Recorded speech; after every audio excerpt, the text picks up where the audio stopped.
Excuse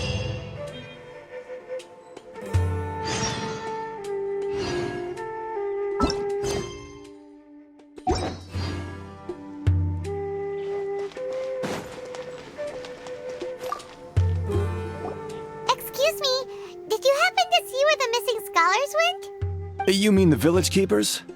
Oh, let me think. When I was eating dinner the other day, I saw one of them by the side of the road, muttering away and eating mushrooms and tree roots. They shouldn't go around eating that kind of stuff. Okay. Did you notice anything else? Anything else? No, I think that's all I have to tell you. Sorry.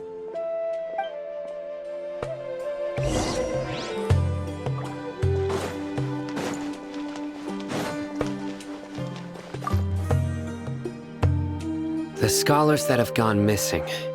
Have you seen them? Those eyes. Those fierce eyes. You look like a real fighter. Don't change the subject. Right. You were asking about the mad scholars. I think it's been a few days since I last saw them. I usually go to bed pretty early, so I'm not too familiar with what goes on at night. But honestly, I feel quite sympathetic towards them. Even though they act a little strange, they've helped me in the past. If it weren't for them, my house would have collapsed long ago. Do you also think Grandpa and the others are good people? Grandpa? Oh, hello there. It's little Isak. You mean that nice man who looks like your grandpa's long-lost twin, right? He was actually the one who protected my house. I saw it with my own eyes. He happened to be staying near my house that day and was doing something with his hands on the ground. It still feels pretty surreal now that I think back on it. Did someone teach them how to do that? Well, whatever the case, I'll always be thankful to him and whoever taught him to look out for others. I'm pretty sure that if I ever went mad, I wouldn't be able to do anything like that. Gotcha. Thank you.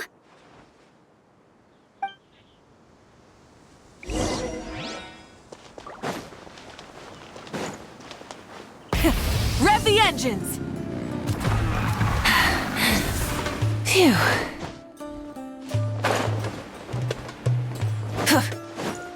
Try and stop me! Sir, have you seen my grandpa recently? You know, the one who likes to sit and space out near the village entrance. Oh, well, if it isn't Isak. Oh, your grandpa, huh? It's been a while. The last time I saw him, he was spacing out by the road as usual. I went and asked him if he'd like any of the food I had prepared, despite my wife's protests. Like many people, she's really quite terrified of them. And speaking of my wife, she's still always complaining about how I don't make enough mora. Oh, thank you. Thank you for taking care of him. It was nothing. You're looking for him, right? Did he go for a walk and get lost? Yeah.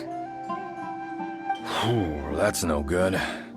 Well, once you found him, come by my place again and I'll cook a little something for the both of you. I've known you since you were very young, so as far as I'm concerned, you're family. Please feel free to come by anytime. Wow, what a nice guy. Okay, thank you, sir. Huh? Don't say anything for now. Isak, stay here. Let's head over there. Stay quiet as you move.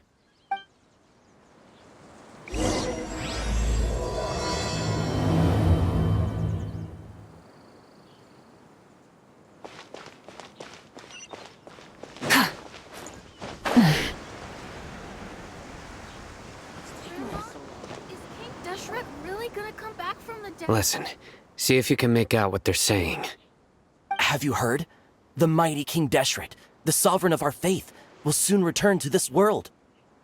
Yes, of course I have. King Deshret is the one and only true ruler of this land. I've never believed in any other gods.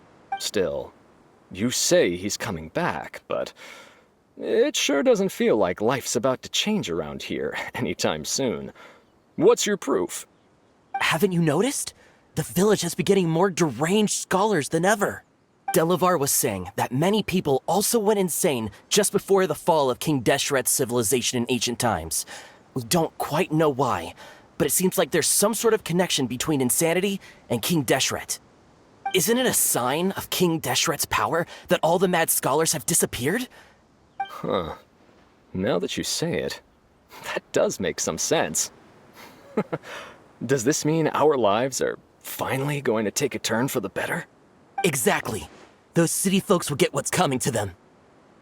Now, repeat everything you've just said from the very beginning. Huh? Who are you? Where did you come from? My patience is running thin. You heard what I asked.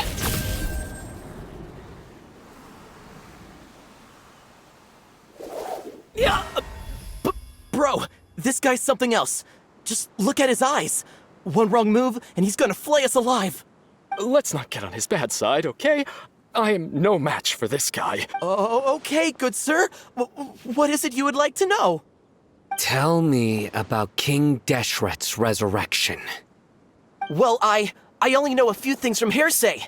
I went for a drink the other day and heard others talking about a rumor that the madmen will disappear and that King Deshret will return to this land. I'm not making this up, I swear! Hey, go on. Keep talking. It's true. It's all true, sir.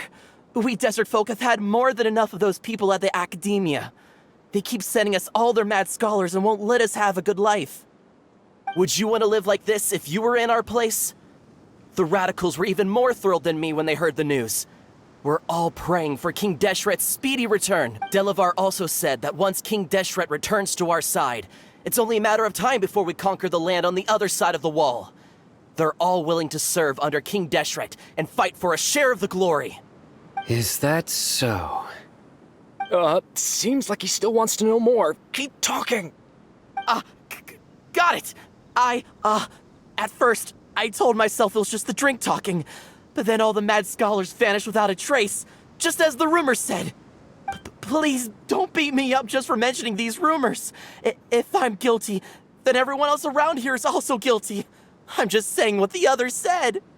The people here really like King Deshret, but dislike the Dendro Archon. Where is this radical person you talked about? I haven't run into him over the past few days, so he probably hasn't been around the village. What about you, man? Have you seen him at all? No, not at all. We wouldn't dare lie to you. He's really not here right now.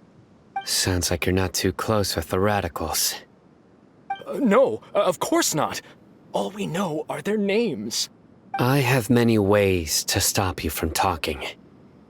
And many others to stop you from sending warning messages. So you'd best just stay home and hope I don't hear of you trying to contact anybody. Don't do anything until I've gotten to the bottom of this. Try something foolish, and even Candace won't be able to protect you. Yes, got it. We'll do just as you say. That scared Paimon half to death. Cyno is pretty terrifying. He didn't try to reassure us at all. It's like he's used to hearing that. Oh, Paimon bets lots of people have told him that before. I heard that. Sorry. It's part of being a Matra. The rumor we heard just now seems like a strong lead. But we need to check a few more places. Very well. Isak! I'm here. Where's your grandpa's house? Well, I can take you there. Just follow me.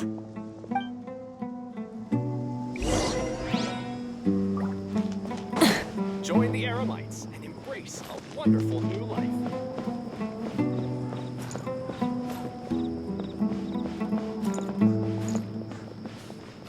Grandpa? Oh, he likes to be alone.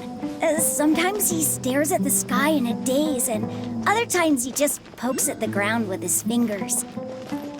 Every now and then, he yells out at the top of his lungs, so a lot of people are really scared of him. But he's a good person, really. I know he is. I swear, he's just like my real grandpa.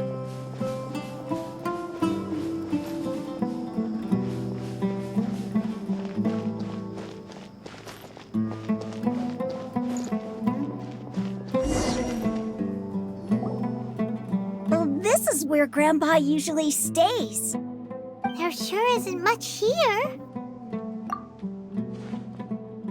No. Incense?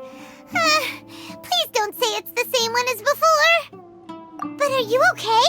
Are you getting dizzy or need to lie down? There's a scent that you can sense, but I can't. A certain traveler here once passed out from that smell. Thankfully, Tighnari saved the day. And then he gave us a long lecture to explain all about how it worked. So, you know Tighnari? Huh? You know him too? Are you two friends? Yes. Now that I concentrate, I can also make out the scent of incense. Wait, surely Tighnari didn't lecture you too. No. No need. Did you first encounter this scent at Tighnari's house? In the forest. From a scholar.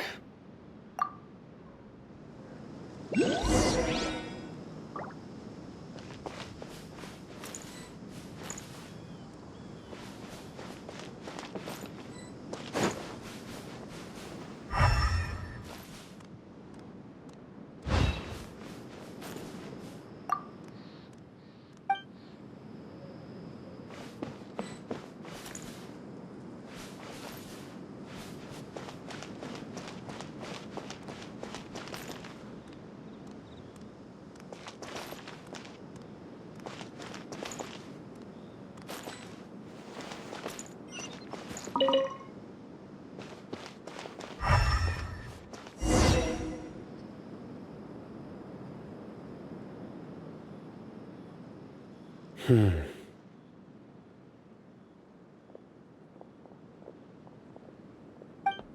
are you looking for, Cyno? Here it is. Take a look right here. Paimon doesn't see anything. Although the traces have been completely buried in the sand, there are footprints here. From the size and shape, they belong to an adult male.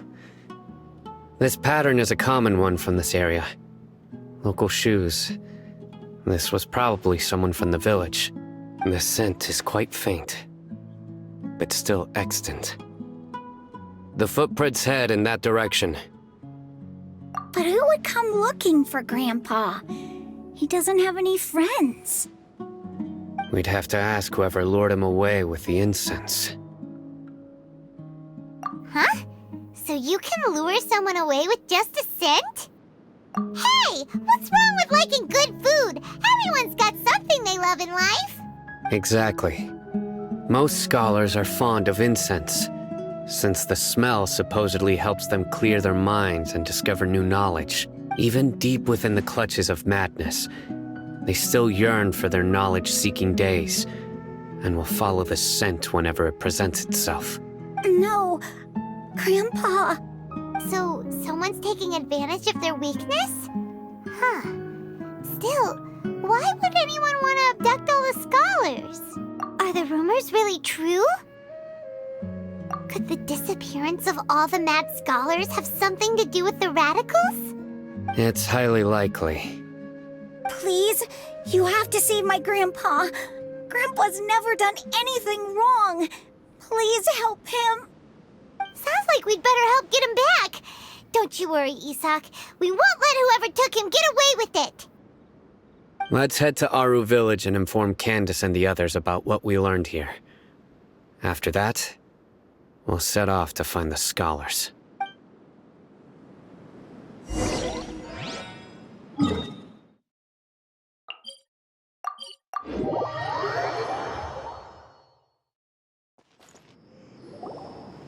Right. The darker fabric definitely looks a lot better. That'd be my choice, too. We're back, Candace! We've got a lot to tell you. Ah, welcome back. Sounds like everyone's friends already. Oh, Dia's here too! You bet. So, everything goes smoothly? Reasonably. Alhaitham didn't go with you? We haven't seen him at all. Huh. I saw him around the village entrance earlier and figured he was investigating with you. I guess he must have gone off on his own. Did you find out anything useful? I see. So someone used a kind of incense to lead the exiled scholars away from the village.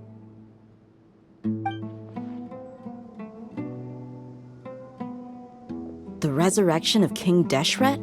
First I've heard of it. Far as I know, the kind of incense you just mentioned is only popular beyond the wall. Scholars are fond of it, but as you can see, there aren't many scholars still studying around these parts. No seller would be able to make a profit here. Not to mention, making incense is a labor-intensive process. You won't see anybody in the desert with the patience to make or sell something that requires that kind of effort. It seems someone from beyond the wall must have been supporting this. Makes sense. So what should we do then? Do we go back to the academia and search? If it was any other day, that would be your next logical step. But today, you've got me on your team, so you get an extra tip. Didn't you say that the villager got his news from the tavern? Well, I also like to drink at the tavern, so I know a thing or two about these radicals he mentioned. If Paimon remembers correctly, the leader of the radicals is some guy called Delavar. Ah, yeah. Delavar, the scar-riddled bandit, Engur, the wide-eyed butcher, and Jabari, the duck-tailed bearded crook. The whole lot of them are known around these parts. These guys have one thing in common, and that's being broke. The rougher life gets, the more they want to believe in King Deshret. Way they see it, King Deshret's resurrection is their only chance at overthrowing the academia. Throwing all of Sumeru into chaos is the only way to change the way of life here in the desert. Anyway, that's my guess why they've chosen to become radicals. Tia! You're amazing! You really know this place inside and out!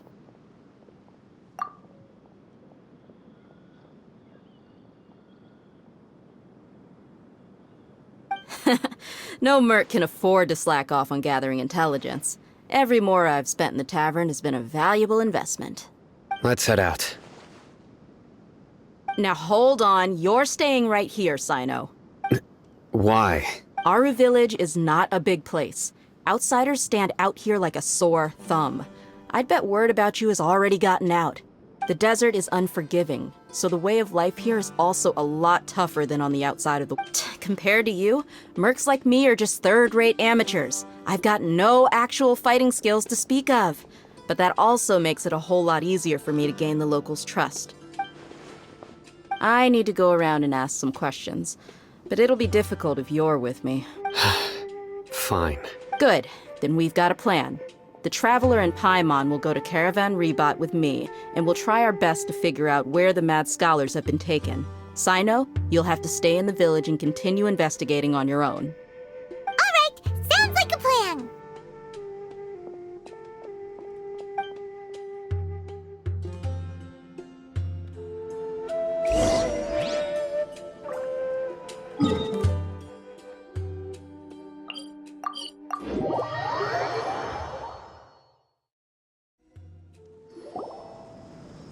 Well, here we are again!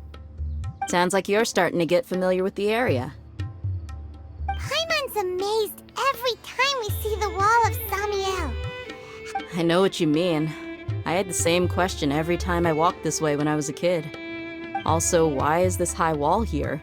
And can a wall really block sandstorms?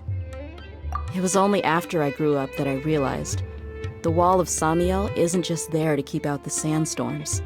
It serves a more important purpose, keeping out people like us. Sumeru is run by wise and mighty sages.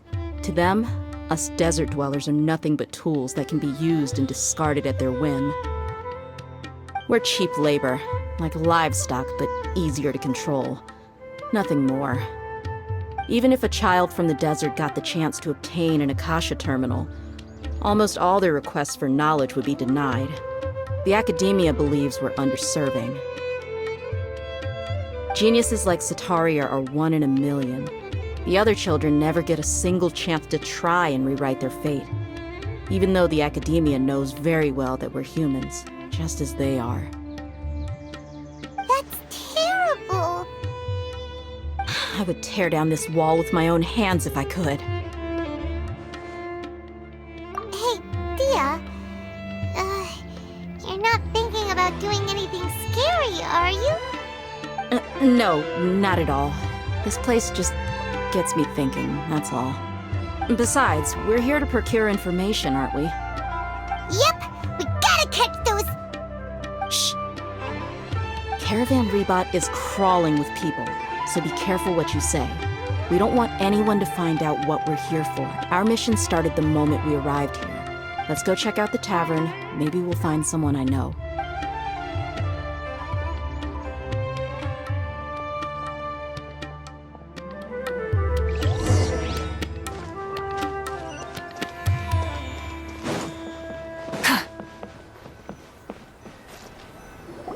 Just our luck. None of them are here today. You mean, you don't see anyone you know? Dia, is that you? What a coincidence. You here for a drink too? Zaki. Finally, a friendly face. Oh, and who do you have with you here? Guests from another land? Hello, hello. I'm Zaki. Dia's, how would you put it? Drinking buddy? We've had drinks together a few times. You could say we go back a ways.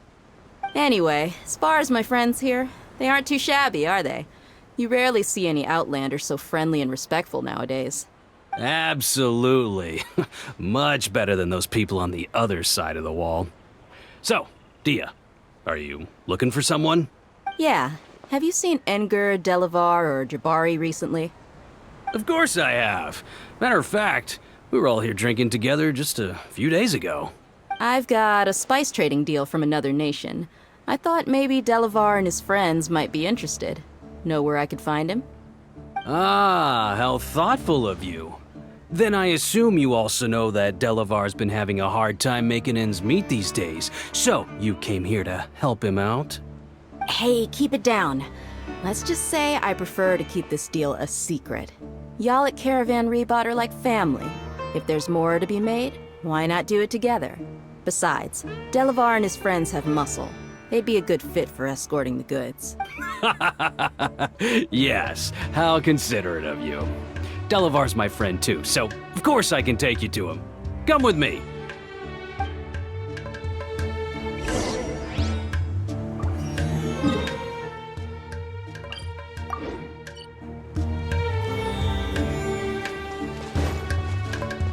Full throttle!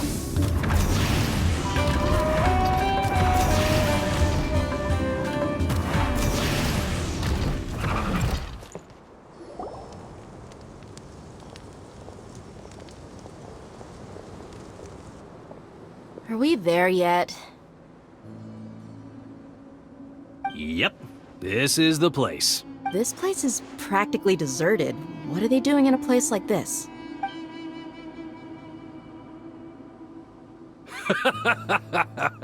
Why don't you take a guess? Go on, a wild stab in the dark. You're like lambs to the slaughter. Oh no! It's an ambush! What's this all about, Zaki? Come on, Dia. You really think we didn't hear about what you said back in Aaru Village? The boys have kept a close eye on you from the moment you set foot there. Not only do I know that you're looking for Delavar, I also know that you've teamed up with people from the academia to look for the missing scholars. So, you've been watching us from the very beginning? Uh-oh. I'm a newly was a mistake? And you left the strongest one in the village, didn't you? Who do you think you are? You really thought we'd fall for your little business deal nonsense? So you and Delavar have been partners all along. Dia, I guess it's only natural for a traveling mercenary like you to be out of the loop. But you got one thing right. We're all looking forward to an uprising in Sumeru. There's nothing more we'd like to see than the desert folk overthrowing the academia. If that's the case, then I'm sure Delavar wouldn't miss a second of it. I'll be honest with you, if it weren't for what you said in the village, your little monologue about the Wall of Samiel would have convinced me that you're one of us. Delavar. And Enger, you're here too, huh? Long time no see, Miss Mercenary. You should have known the traitors are what us followers of King Deshret despise them. Dia, I thought that you, a fellow desert dweller, would understand why King Deshret is greater than the Dendro Archon. Little did I know, you don't deserve to join us. Yeah, gee, what a missed opportunity. Adopting radical views and kidnapping innocent scholars, all because of some baseless rumors. Anything else I'm missing out on? See? There you have it. Mercenaries are just a bunch of faithless scum with only one thing on their minds. Mora. Pathetic. You're all like a pack of street rats. You're not wrong. Mercenaries are driven by Mora, and my faith lies with whoever's paying me. As long as there's a profit to be made, anyone can become my friend. Enough talking! Get him! Just as I expected. Let's teach him a lesson, traveler. Following orders. New punching bag. With sword comes shadow. Swirl, Mark 2. Stand clear. Absorption test. Try and stop me! Ah! Incinerate!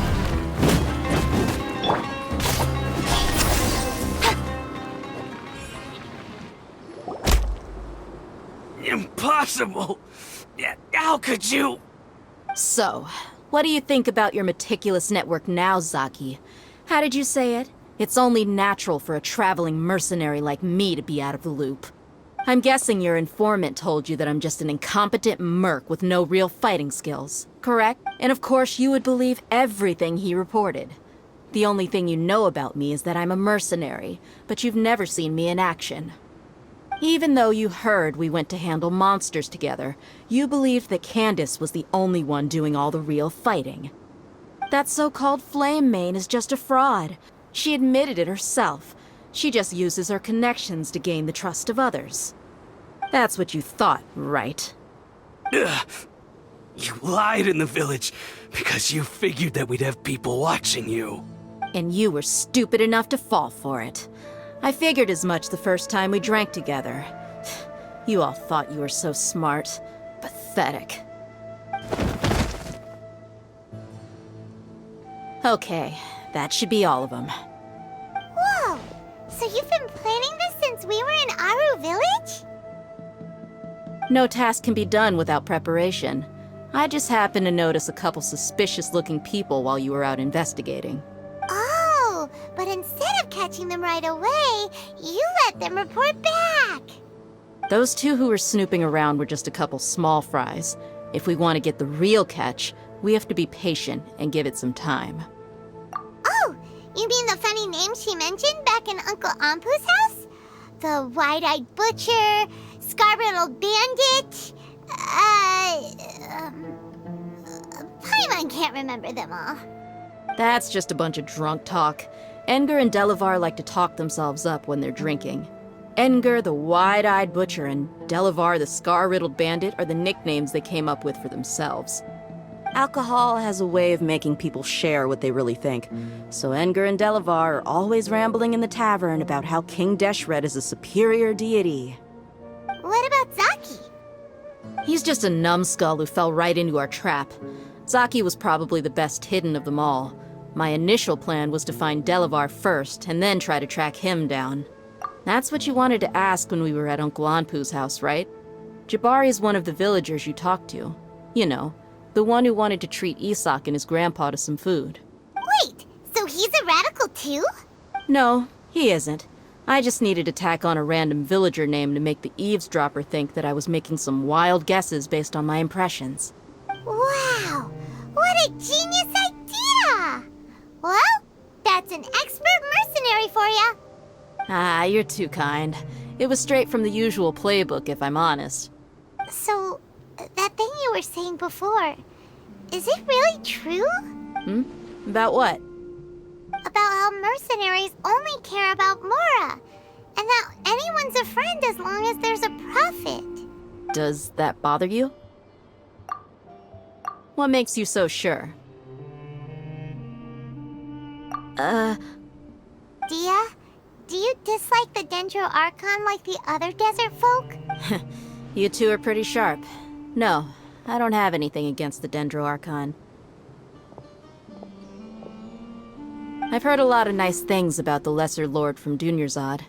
I can understand her devotion and gratitude. Dunyarzad's just an ordinary person. There's no way a god would be so involved in the lives of everyday people, unless they were truly compassionate. I've begun to realize that the sages are behind everything that's happened recently. The radicals' blind belief in King Deshret, making the Dendro Archon out to be an enemy. It's all the academia's trickery. But I see through it all. And unlike them, I can never be hostile towards anyone who's never done anything wrong. Dia. Anyway, looks like we're done with business here. Traveler, lend me a hand. Let's tie him up and bring him to the village.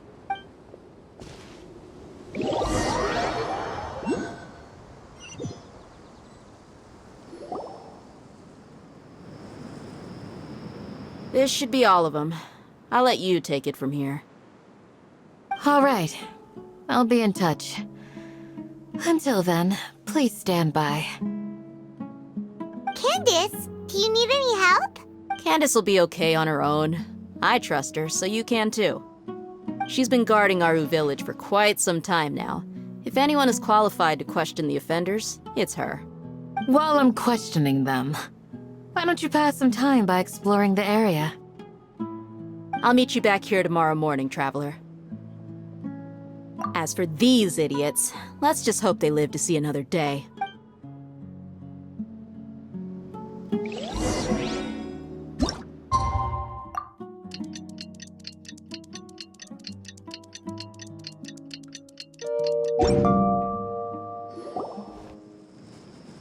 Hey, Dia! Right on time. We'll know any moment now. Paimon's been wondering. You seem to know Candace pretty well. Have you been friends for a long time? We've known each other for some time now. She's a pretty interesting person. Even though she's an extremely strong warrior, she never misuses her powers against others. Oh, Paimon knows what you mean. Like a lot of martial artists say, never take the fight outside the ring. Yep, I guess you can put it that way. It takes strong convictions to be as dedicated as she is, and us mercs, on the other hand, we pretty much live from one day to the next. Well, Paimon thinks you're great too. Really? Thanks for that.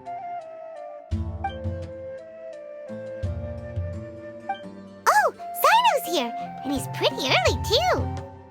Yes, I was here yesterday to help out a little. To help out? By doing what? Sharing some interrogation techniques. Oh, you mean you taught Candace some more persuasive methods? Right. Come on in, everyone. Come on, let's go inside.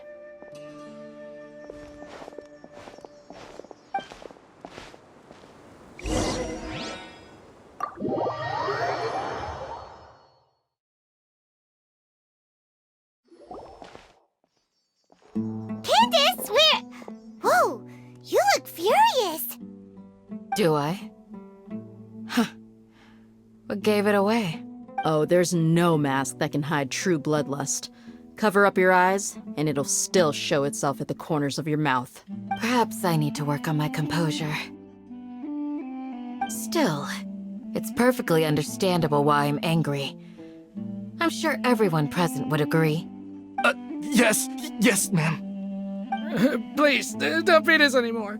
We're gonna die. Well, looks like Cyno taught her well. You fear death yourselves, yet you do not hesitate to place the lives of others at risk. The absurdity is mind-boggling. The ones you call mad scholars are known to us as the Village Keepers. They are vital members of our community, and some even count them as family. You come here to my village, and you treat my people as nothing more than stepping stones towards your goal. Tell me, what would you do to you in my position? Mercy! Please have mercy! You've made your bed. We may all be desert dwellers, but there is one thing that I understand better than you. The resurrection of King Deshret will only result in war. And war serves no one. The people of Aaru Village care little about which god is in power. Life may be tough and tiring, but we wish to preserve our way of life. A war would only cause us to lose all that we have. And that is not a responsibility that you can afford to shoulder.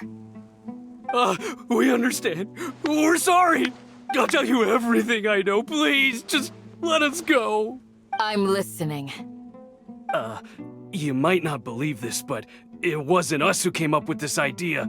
Someone was spreading rumors in the tavern. That's how we ended up hearing about King Deshret's resurrection. Some mystery man told us that mad scholars will make the perfect sacrifice to usher in King Deshret's resurrection. They give their lives, and we can get anything we wish for. They're called Village Keepers. Slip up again, and you'll regret it. Yes, sorry.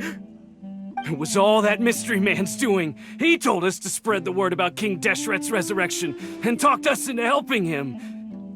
I'm not sure. That's one. Huh? One what? Strike. You get a total of 3. Then, you die by my hand. Wait, I'm telling the truth. We don't know anything. It was all him. 2. He got us to lure them out of their houses in the night with some kind of incense. We take them to a junction outside the village. Then the mystery guy takes them from there. You gotta believe me, please. I'm telling the truth, I swear. Just ask them if you don't believe me. That was indeed the truth. Traveler, go on.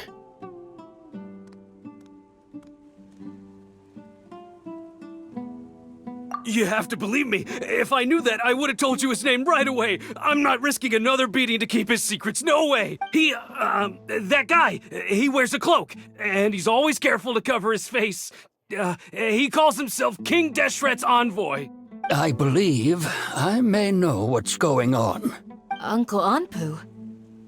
What do you mean?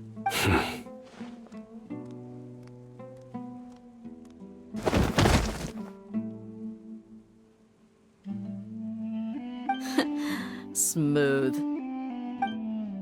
Okay, speak. If my suspicions are correct, this mystery man they speak of could be from the academia. Some time ago, people from the academia attempted to take the village keepers away. I refused, insisting that they are part of our community. It strikes me now that this secretive character shares the same goal they had. Which means it's highly likely that the academia was purposely spreading a false rumor to trick the radicals into delivering the village keepers right into their hands. They were the ones who brought them here to begin with. Now they're trying to take them back? We aren't gonna let that happen. Not the academia again. Just as I thought. But what could they want with the village keepers? People are nothing but tools in the eyes of the academia. A change in their plans likely means they found another way to exploit the scholars. Regardless, our top priority now is locating the village keepers. You're right. Isak is still waiting for news on his grandpa. Time to go. Let's leave the village and try to track them down. Yes. Pack up and get ready to leave. You got it. Candace, I'll let you deal with the radicals. Leave everything outside the village to us. All right. Let's meet back here once everyone's ready.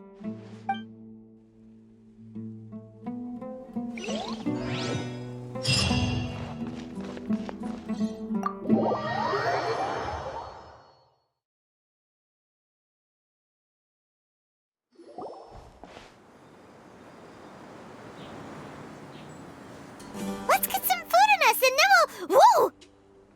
Where did you come from? Well, as you can see, I am merely sitting here and reviewing what we have deduced thus far. You were gone for ages, and now you're suddenly sitting here musing to yourself? Where have you been anyway? Hey, what's with the silence? You never think things through before asking questions. I'm giving you some time to make up for that. Paimon's so mad! Paimon's gonna give you an ugly nickname!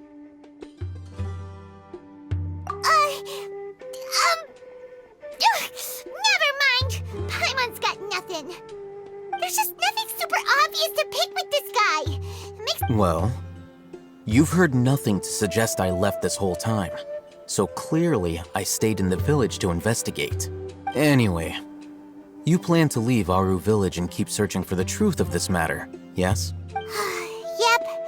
We're not gonna find out anything more by staying here, so we thought that we might as well take the search elsewhere. Enough with the silent treatment! No. I'm just surprised that you decided to team up with him. All Hatham. You haven't helped us out at all ever since we arrived at Aaru Village. Yeah, you're all talk!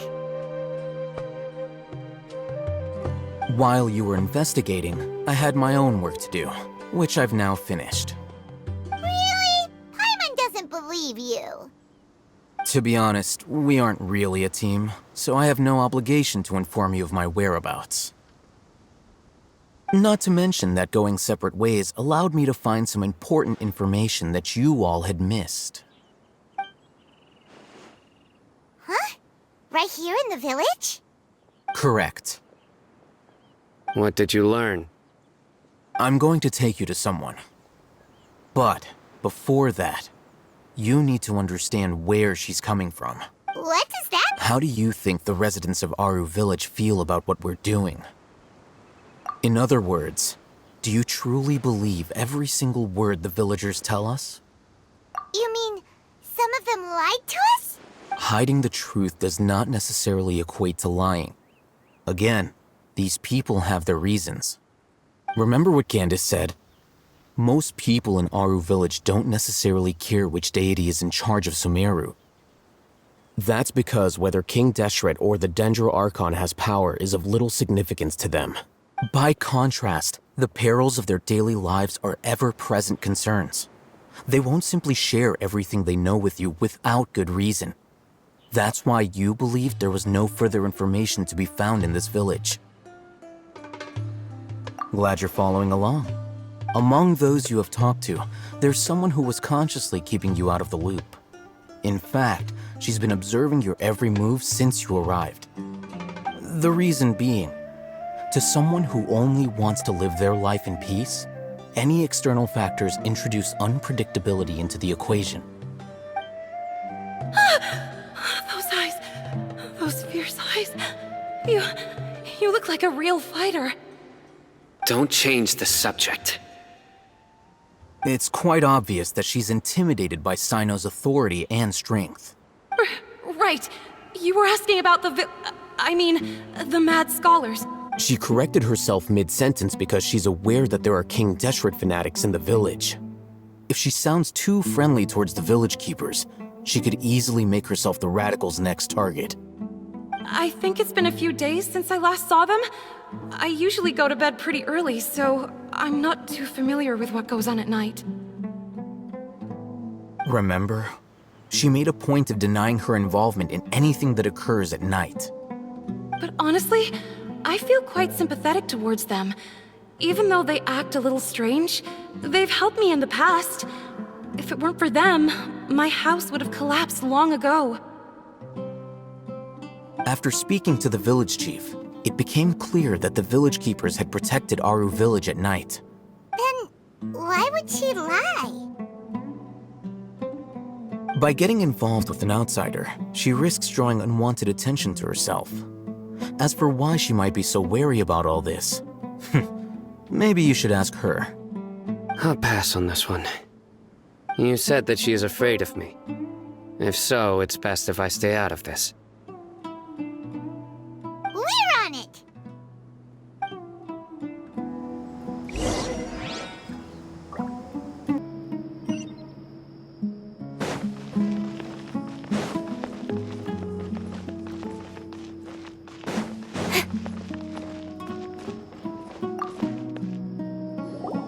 Miss Shawnee, as we discussed earlier, I've brought someone with me. Mr. Alhaitham, I'm aware of where you stand, but how can... Huh? What do you mean? We need to clarify our stance or something? Go ahead and talk to her. You'll get the answers you want. Go on. Earn her trust. Is it really that simple? May I call you Traveler? Hi, Traveler. I want to ask you something. Do you think the resurrection of King Deshret can truly change Sumeru for the better? Why's that? That's very similar to what Miss Candace says. I know you two are friends. That's why I'm willing to talk to you, even though I do have some reservations. Before, I wouldn't even have the courage to ask something like this. Traveler, do you believe our lives will get better?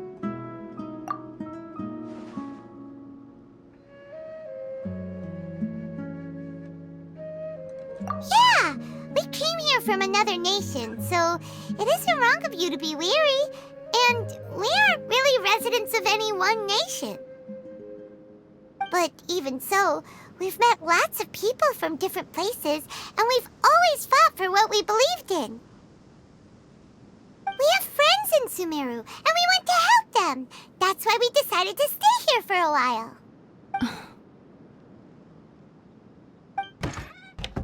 I want to trust you.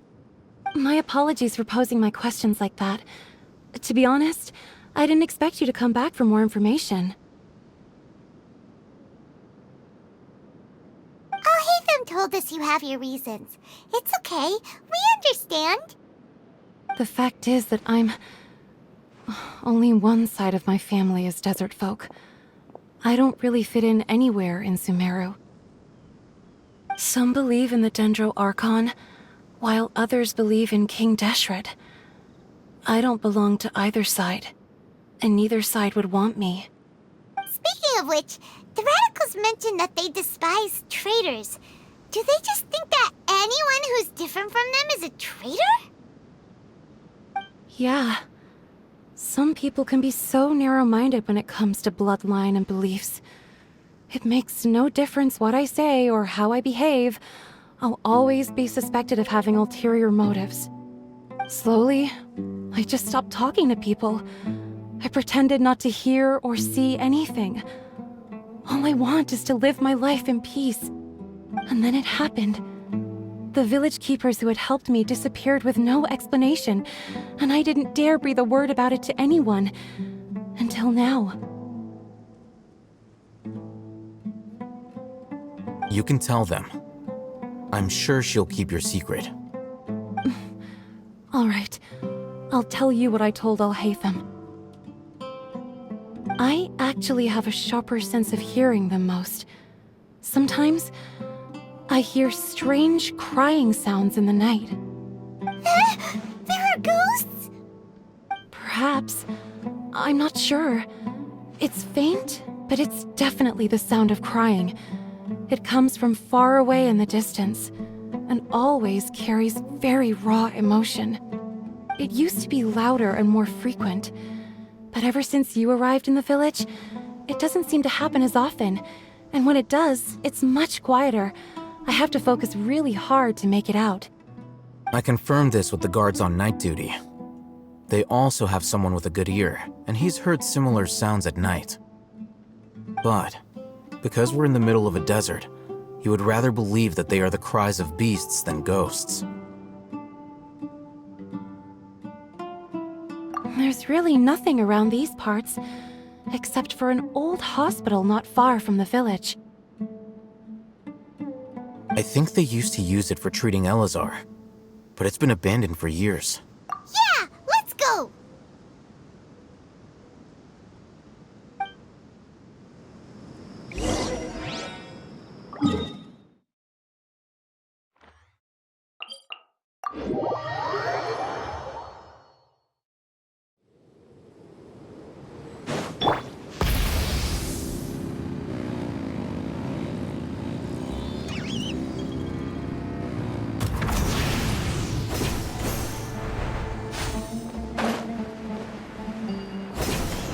Oh, is this the place? It's in terror. Monsters! Watch out!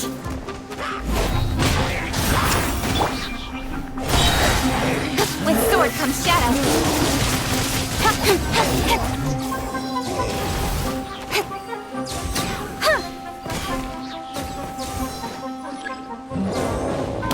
Speed of light. Hey! Burn it down. Nowhere to hide.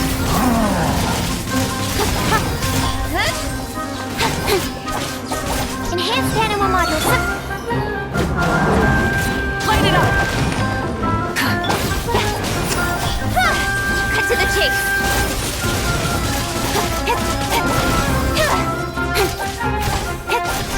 Incoming. They were easier to deal with than Paimon had expected. Super strong bandits? Or monsters taller than buildings dropping out of the sky? Or, something like that. He looks super serious. We gotta stay on our A game too. This is the one.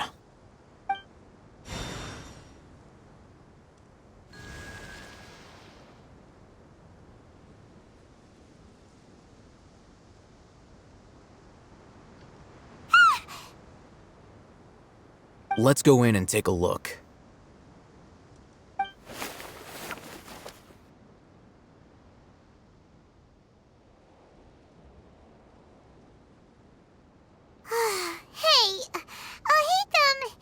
We haven't found squat. Are you sure we aren't wasting our time here? Patience. Shawnee says she only hears the crying at night. We have time to burn. Until then, I'm taking a break. And just like that, he sits down. Wait, he even brought a book to read? What are you reading? Let Paimon see! Okay, sure. Huh? The natural position, which is the positional propensity of an entity in natural motion in contrast with an object in forced motion? Huh? When free from external influences, every entity displays the tendency to follow its natural trajectory?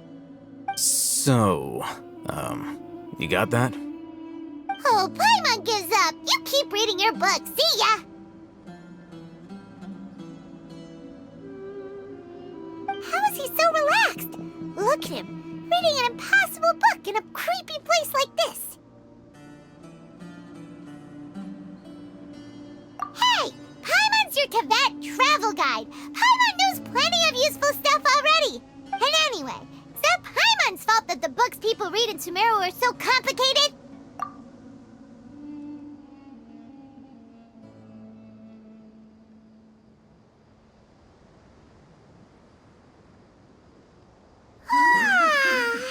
Paimon's getting so sleepy. Huh? What was that sound? There it is. It's coming from that direction. Is the sound coming from here? Huh. Paimon's not seeing anything. It's from below. But there's no way we can get down there. Something is off about the interior here.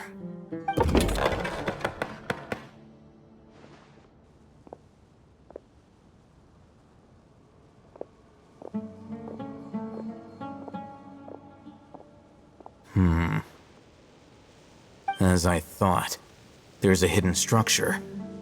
Wow. It's like they tucked another hospital into this one. Oh, it looks like there are other mechanisms around here. Let's keep exploring.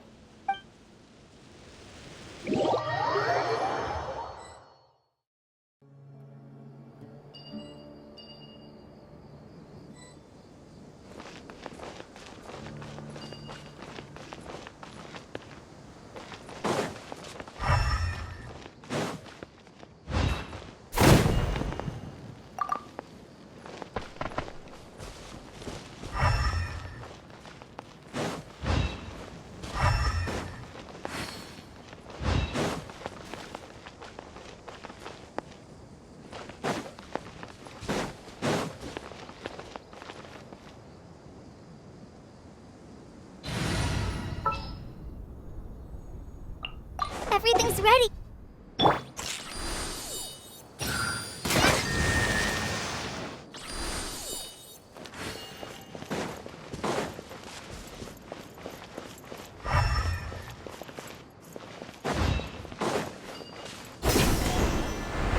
That's close enough.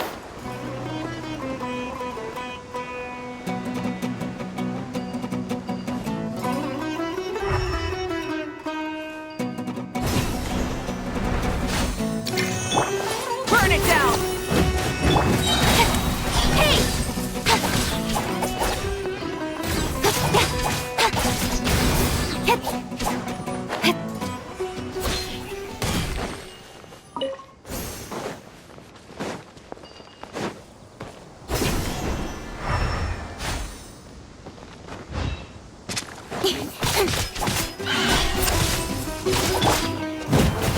Rise with the sun!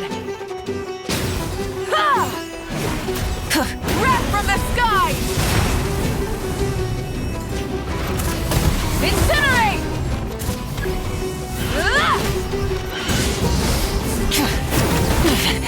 Not bad. Light it up! Nowhere to hide. Don't blink!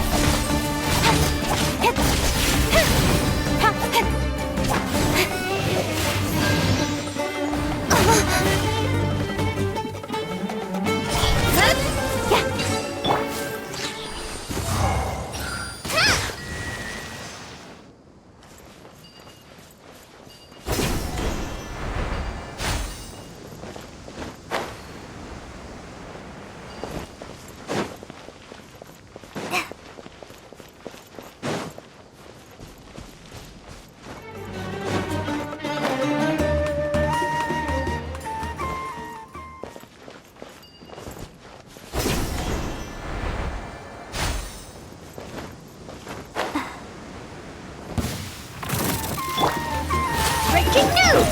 Hold that pose! Light of the blazing sun!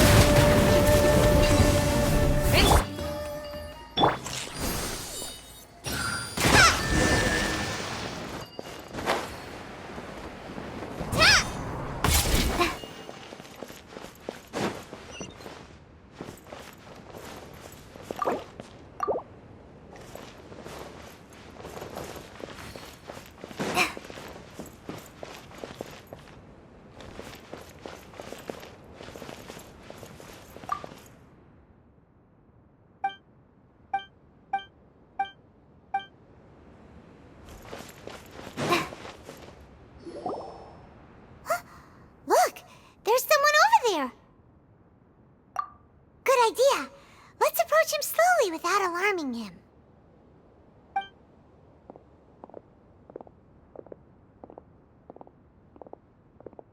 Wait.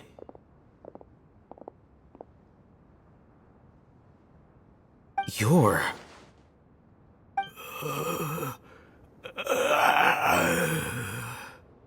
He can't speak, and his eyes are unfocused. But he looks too young to be anyone's grandfather. Also, why is he the only one here? Didn't expect to see him here. You know him? He's Razak, a senior of mine at the Academia. He's a scholar too? Is he the kind that holes up in a forest and mumbles stuff about training? No. And that's the problem. Razak was never involved in any of those things. He never trained in the forest, let alone reach Satyavada life. Leaving that question aside for the moment, him being here alone means that we might be too late. Looks like they've already taken everyone away. For whatever reason, they left Razak here. Perhaps they simply didn't have time to come back for him. There are drag marks on the ground. They're clearer by the doorway. Someone was forcefully drawing a cart that was loaded with something heavy. Loaded with people? That is one possibility. It looks like they were in a hurry, as if they were afraid of being caught. In their haste, they failed to notice Razak hiding in a corner. The symptoms are identical. Looks like we found living proof. Huh? Why do you... Allow me to jog your memory. Recall your time at Port Ormos. Don't you think his symptoms look familiar?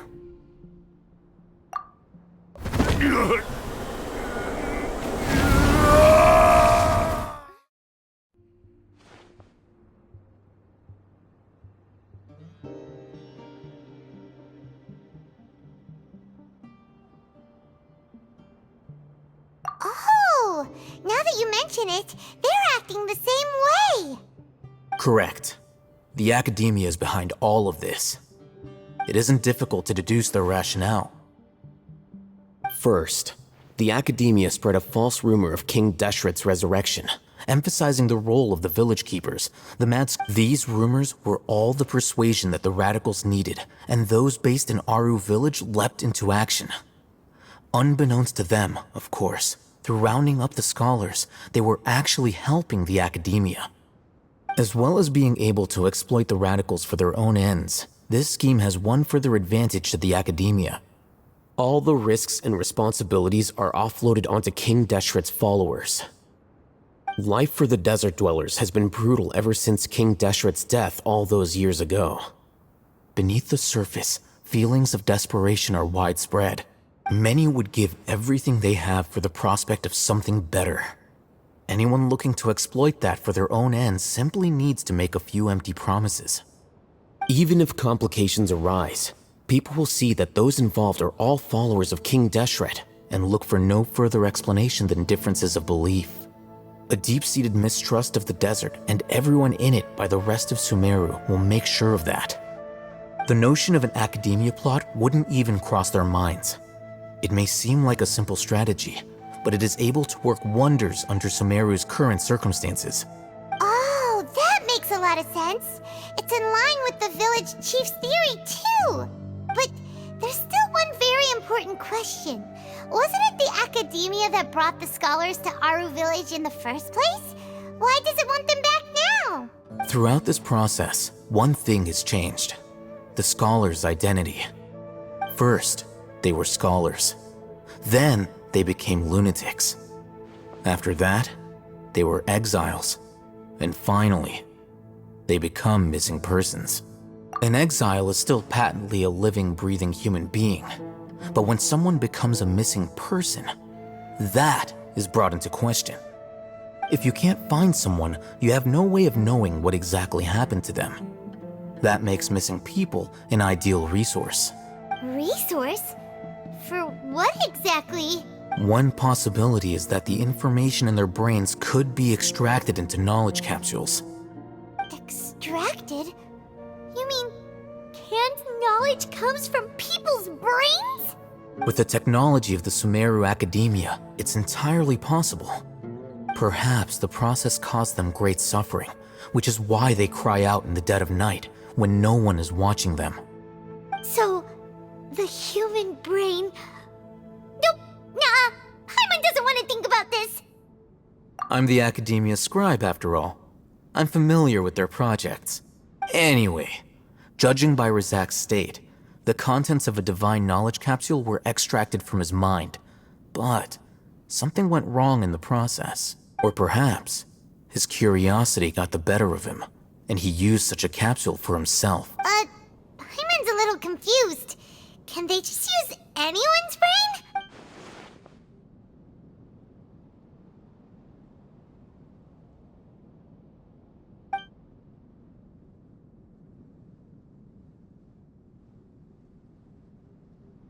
The look on your face tells me you've realized the answer.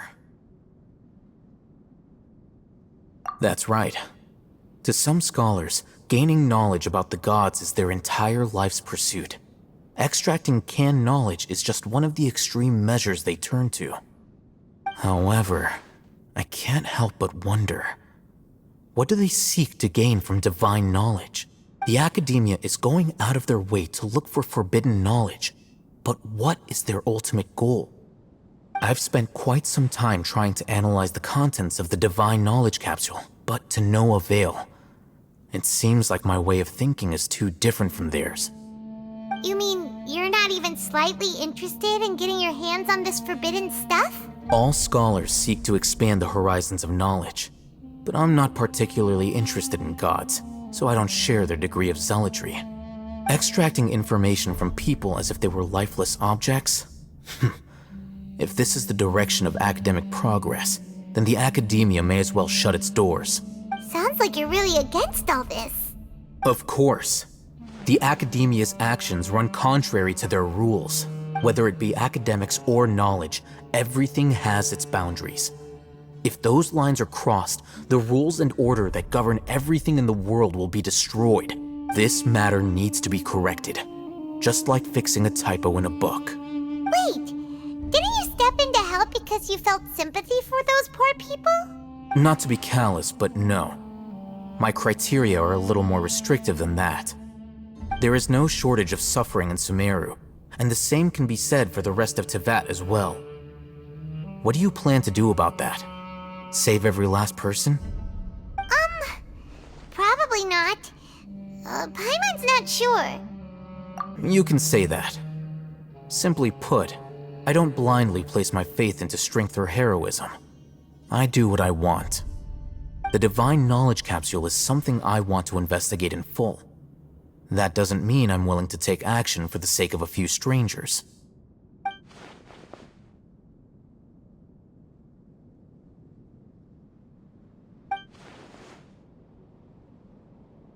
Paimon's been wanting to say this for a while.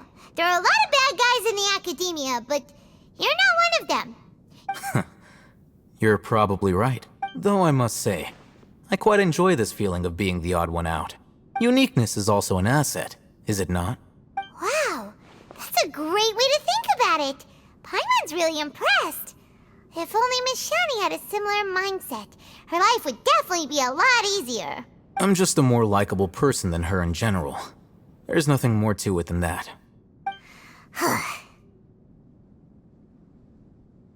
He won't last long if we leave him here.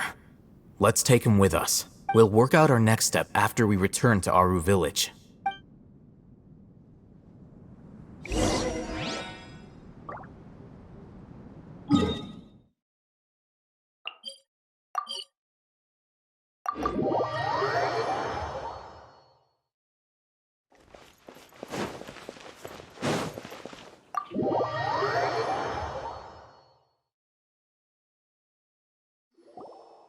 We're back! You must be tired. You should rest and take some water. What's the situation? Who's this? Unfortunately, somebody who's too young to take on the role of Isak's grandfather. Nevertheless, he's one of the people we're trying to find.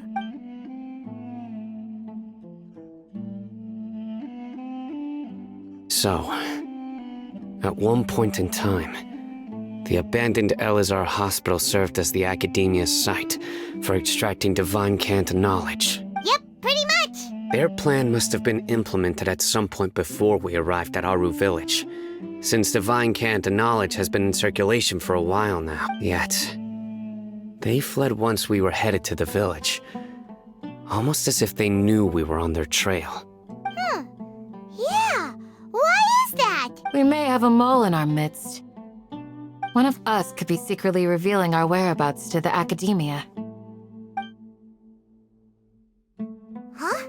Are our friendships that shallow? Looks like none of you have realized wherein lies the issue.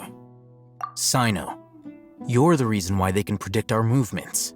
Wait, what's that supposed to mean? Choose your next words very carefully. It is simply a logical inference. I have my reasons. So what you're saying is, Cyno's the mole. Interesting. And here I thought you were the most suspicious one, Alhaitham, since you were always acting alone. I know. You have a point. But I realized something as we were returning from the hospital. Cyno isn't like any of us. What are you trying to say? Do you still remember who you are, General Mahamatra? As a Matra, you are no doubt privy to certain kinds of information. Before you can take action against someone, you are required to have all the facts available, including the less than savory details. Simply put, the Academia has traditionally allowed you access to a wealth of sensitive information. Knowing their modus operandi, wouldn't you expect them to take precautions against you? If you want to raise a vicious wolf, you need to make sure that you can avoid its bite. The Academia is monitoring me? It's not that simple. The Academia has eyes all over Sumeru, but they have a special protocol for dealing with you. Every so often comes a Nyagarbaha Day. On this day, the Academia enters new information into the Akasha through knowledge capsules. I remember seeing the thick notebook next to the control panel once. Its contents were all about the General Mahamatra, his activities throughout the day, preferred methods of enacting judgment, everything. You're saying that the Academia entered my information into the Akasha too? But what's the point in doing that? My actions aren't important enough to be added into the Akasha. The Akasha is capable of computation. The Akasha's algorithms are entirely capable of predicting your movements using the data entered. When you would depart, the route you would follow, your destination. It knew all of this. It predicted my every move. The Academia has been watching you longer than you think. However, the fact that you resigned is proof that their suspicions were well-founded. So that's how it is. Cyno adheres to his principles so strongly that he's actually a thorn in their side. Tenacity of will and steadfast faith are worthless to the Academia. They need scholars who are easily pliable and mindlessly go after anything they can profit from. Cyno, don't take it to heart. This just proves how much of a trustworthy ally you are. They escaped because of me. Don't blame yourself. It's not like any of us would have known. I have an idea. If they predicted my movements, then I might be able to guess where they went. Whoa, you bounced back fast. There is always an opportunity for safety after danger passes. Oh, so that's how it is! Paimon gets it now. If the Academia is trying to avoid Cyno, then the safest place would be... Yep, that's right! They'll want to proceed in the direction opposite of where I'm going.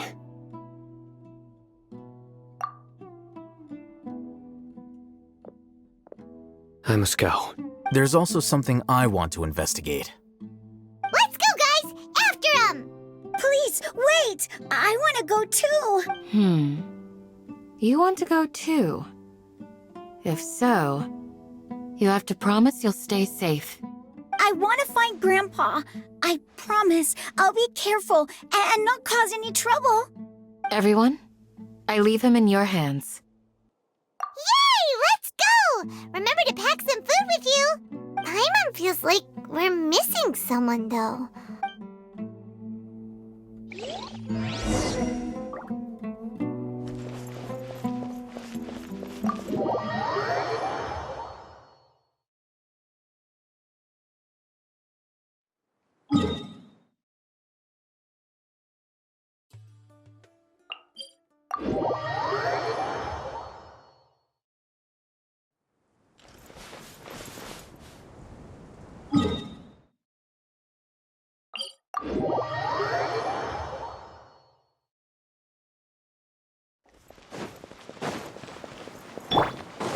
Full throttle!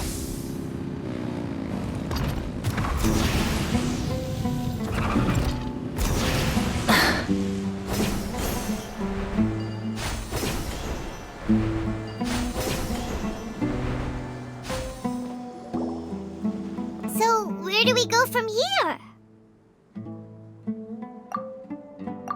Yes. After leaving the village, we should head straight toward the desert.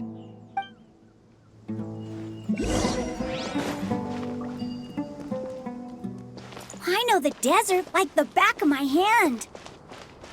Is that because you play here a lot? Yep. One time, Grandpa almost got lost in the desert, but I was the one who brought him back.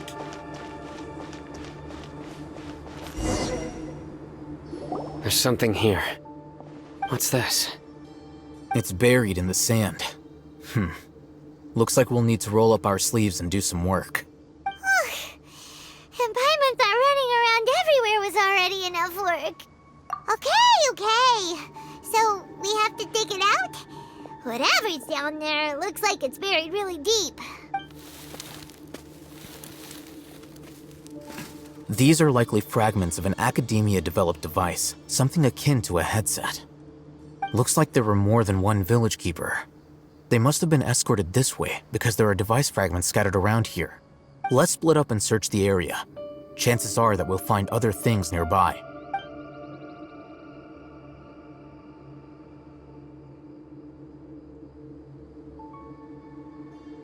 Is this what we're searching for? It looks kinda scary. This is definitely a device used to extract divine knowledge. How did it end up buried in the sand? That can't have been part of the plan. They must have been attacked along the way. Wait, what? Grandpa, I hope you're okay. Don't worry, your grandpa's gonna be fine. Razak didn't display any signs of starvation or dehydration, which means that they left fairly recently. We should be able to catch up. One more thing. Given that the device had been entirely covered by sand, I believe the attack must have happened prior to the sandstorm. Let's keep going. They can't have gone far. Ugh,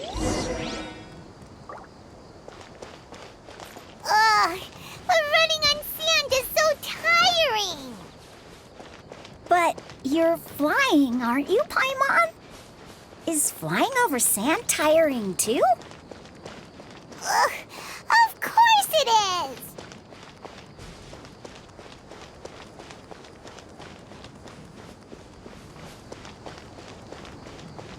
Voices, over there. It sounds like an argument. Whoa, you have really good ears. Don't get any closer. They'll notice us. Dia's talking with the Eremites? Very interesting. Let's listen in. If you had informed me sooner, there'd be plenty of room for us to... You're one of us. We would never lie. Scholars. You don't know as much as I do. Need me to... I knew it. That's our Dia. Dia? Why would you... Dia! Hey, what are you doing? Huh? Didn't you say you'd help me find Grandpa? Why are you on their side? Well, look who's here. Ain't that something? This complicates things. You've betrayed Aaru Village?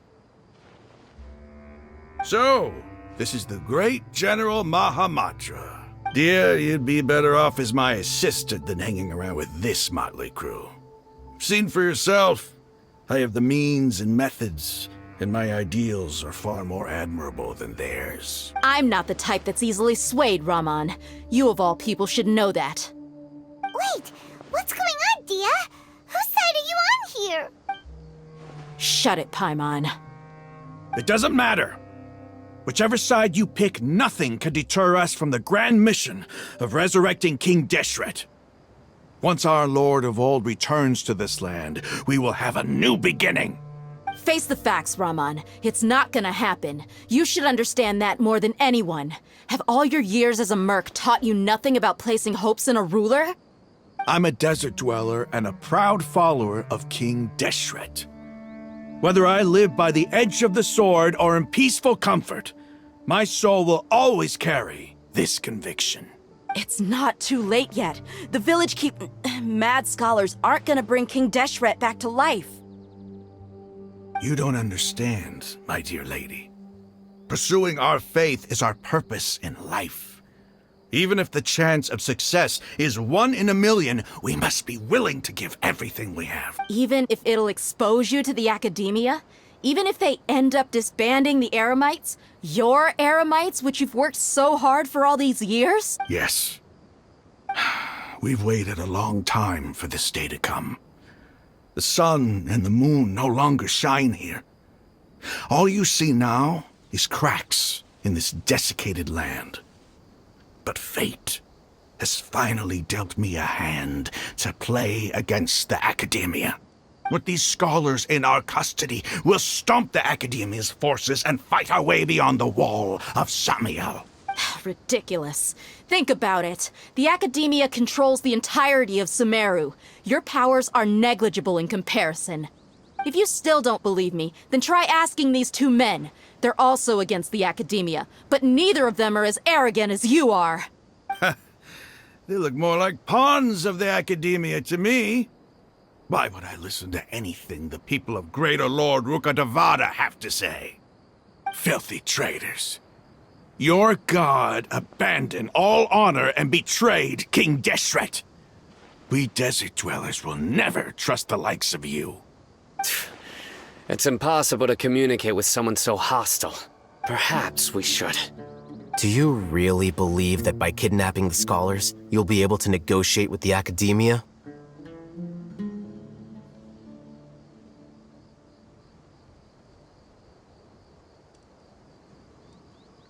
These people have no value as bargaining chips, but I could be persuaded to take their place as your next hostage. These scholars were exiled from the academia. I, on the other hand, am their current scribe, and will be a much greater asset to you. Wait, you can't be serious. So, you want to trade places with the hostages, do you? Precisely. Any wise person would gladly accept my offer. Well, that would be bad luck for me. However, I'd get the chance to observe the scholars, perhaps even find out the truth. Think you can talk me over with that confident look of yours? I'm not trying to persuade you. I'm using this as a means of joining forces against the academia. You are the scribe. What do you have against the academia? Not all desert dwellers believe in King Deshret. And the same applies to the academia. Why must all knowledge seekers approve of the academia's way of doing things? You academia scum. Every last one of you is nothing but a hypocrite, just like everyone else on the other side of that wall. I've made myself clear enough. I won't listen to another word from the Dendro Archon's people. Not so fast. I'll hate them. Do you stand by everything you just said? I never make empty promises. You know you're making a dangerous decision, right? I do. Good. Raman, hear me out. These people are my friends. Maybe you can't take the followers of the Dendro Archon at their word, but what about me? Do you trust me? We've known each other for years. Of course I do. In that case, I'm willing to vouch for their honesty with my right arm. Come on, Raman, don't be a coward. If you're serious about taking on the Academia, you need to steel yourself. You can't be afraid. An arm from the Flame Mane. You've piqued my interest. But what if you refuse to oblige? What should I do then? No one's a fool here, Dia. We're mercs. And mercs don't tend to live long unless they have their wits about them. You're not wrong, but this is different. I promised my friends that we'd bring back the village keepers together. Let's do it right here, then. Give me your right arm as proof of your resolve. Don't listen to him! He's not even trying to negotiate! He just wants to make things more difficult! That's fine. Are you crazy? We came here to save lives. One arm for that many people is still a pretty good deal, if you ask me. Raman, I'm holding up my end of the deal here. You'd better not let me down. Sure. Go ahead and cut off her right arm.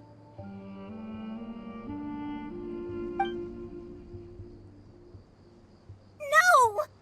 Dia! What are you gonna do? Think of something! You don't have to go this far. That's not for you to decide. Do it!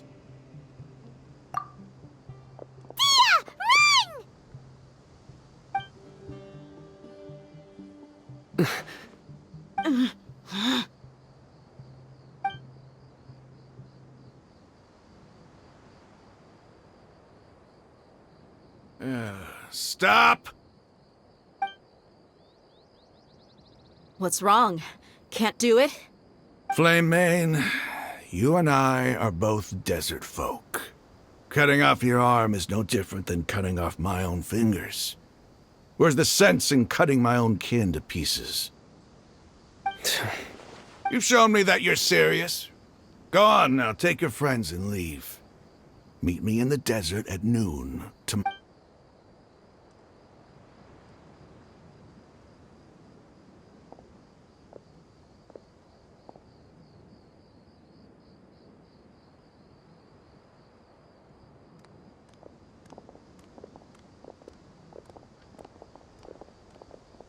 Phew. I was really counting on him not going through with it. Dia! That was crazy! Have you all lost your minds? What if he'd actually cut your arm off? Then I just have to hold my claymore with my left arm. Okay, I'm sorry. But sometimes when you're out on a limb, you gotta double down to seal the deal, you know? Don't ever make a promise like that again. I can deal with the likes of them. If it came down to it, you would not lose to them either. I don't doubt it, Cyno. But this is about more than me and them. There's a lot more where they came from. Even if we got rid of one bunch of radicals, there are others out there. Wiping them out would do more harm than good. As you wish. I'm sorry, Dia. I should have stayed put and listened. I should have trusted you. It's okay. I promised you I'd help find your grandpa, so I'll do whatever it takes. Whatever it takes? You just might be scholar material. Huh? Are you serious? The Eremites once said that I was a lunatic. Perhaps a little madness is essential to be successful in research. Why does it feel like he's using his praise for me as an excuse to brag about himself? Okay, let's get moving. We should head back to the village and rest up. Today was just a trial run. Noon tomorrow is gonna be the hard part.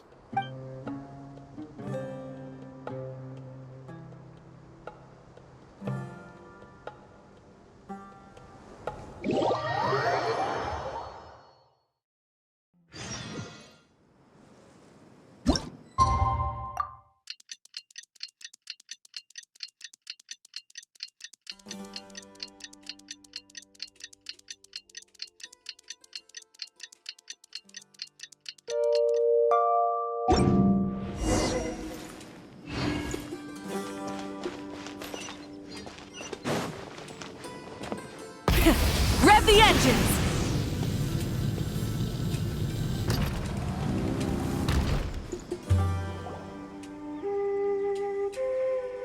You're all here so early. Looks like we have everyone here. Isak, are you sure you want to come with us? I'll watch from a safe distance. Dia, I want to be there to bring Grandpa home. Okay, let's go then. Dia, wait. What's the matter? I heard that you were quite reckless yesterday. No more of that today, understood? Or I'll be very upset with you. Fine.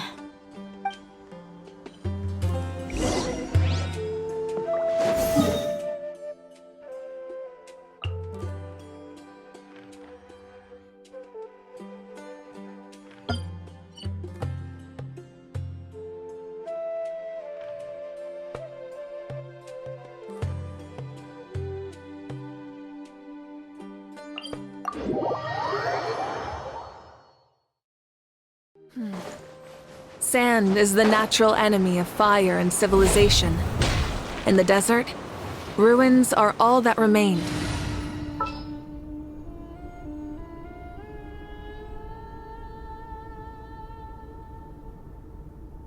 I'm so sleepy.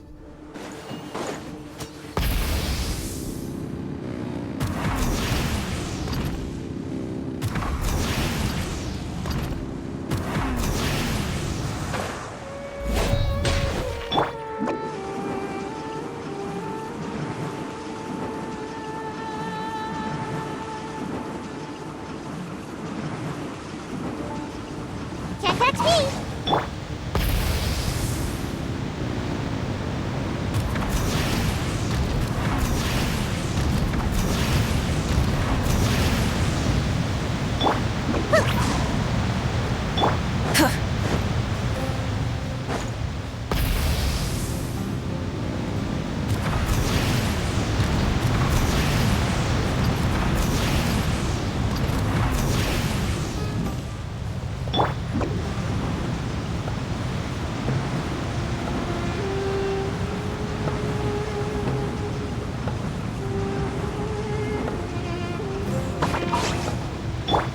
Try and stop me!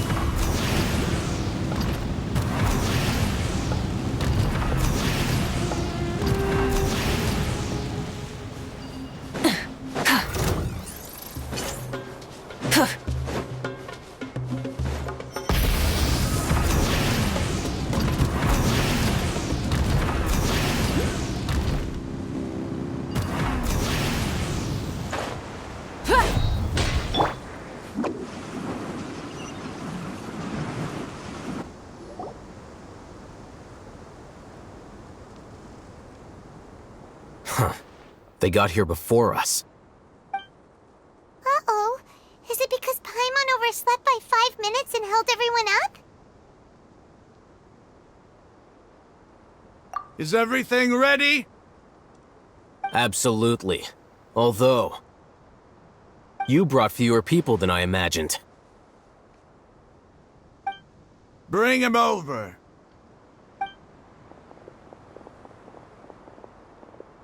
Grandpa!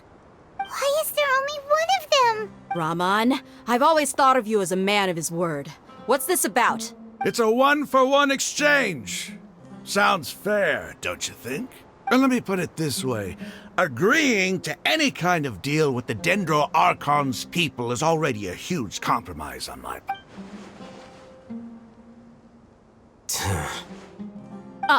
You stay right there!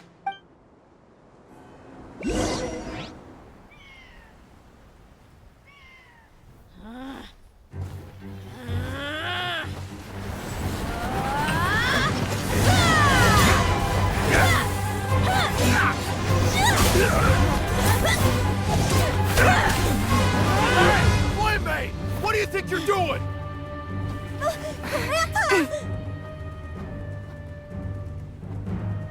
Don't you see this blade here? You coward! Why are your hands shaking? Wait a second! It's a earthquake! Grandpa!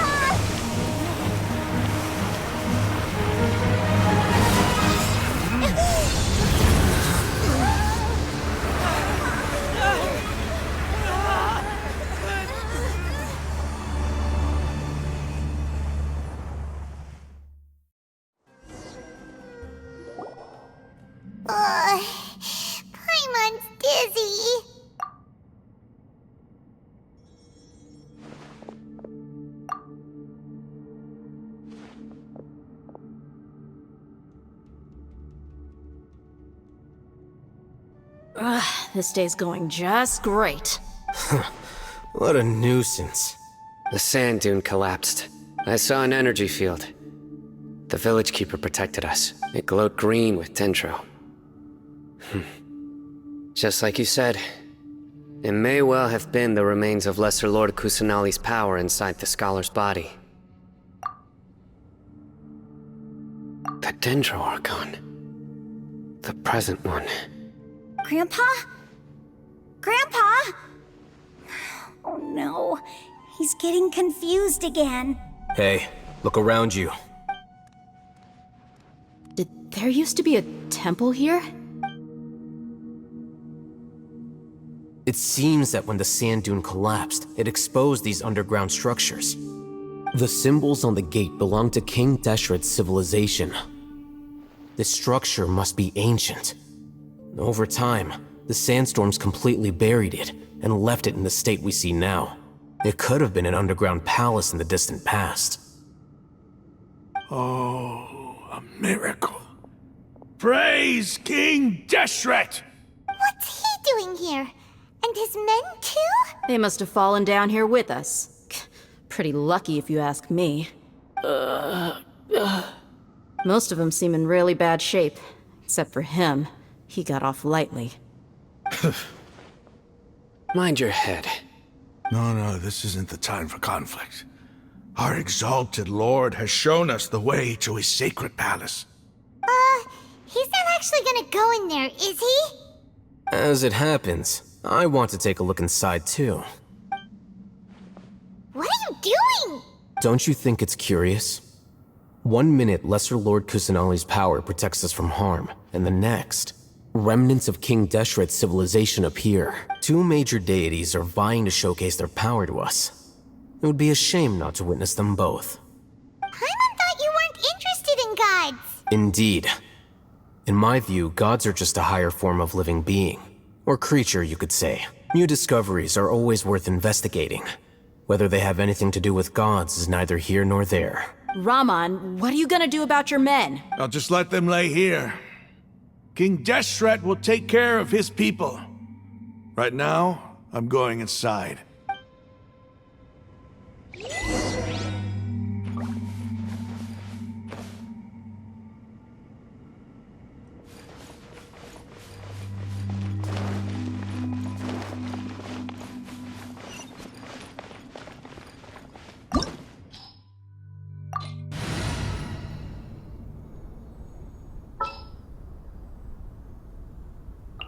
My experiment.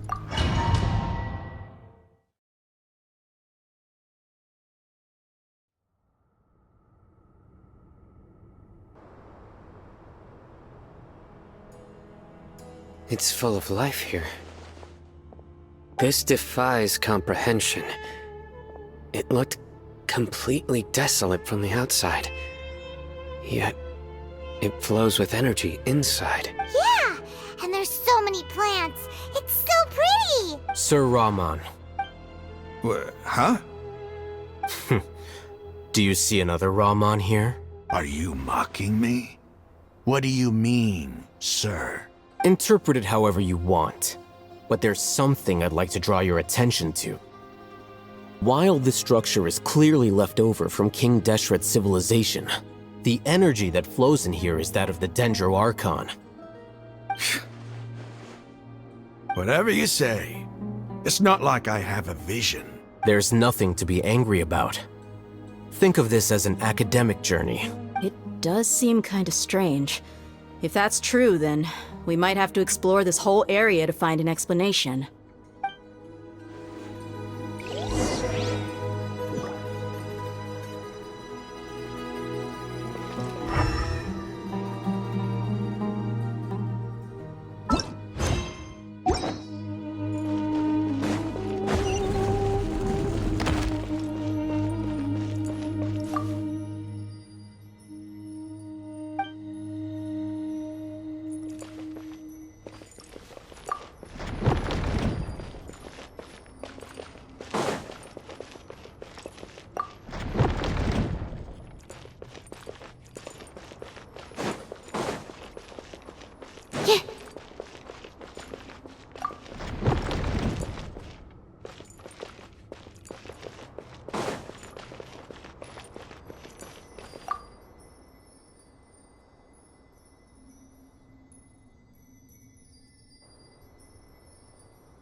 rise with the sun!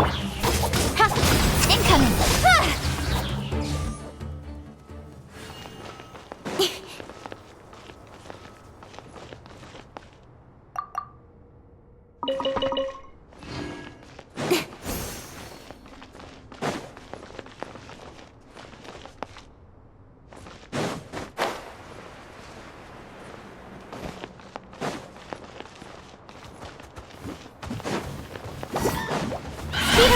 Smile! Pyroclastic surge!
Cut to the chase!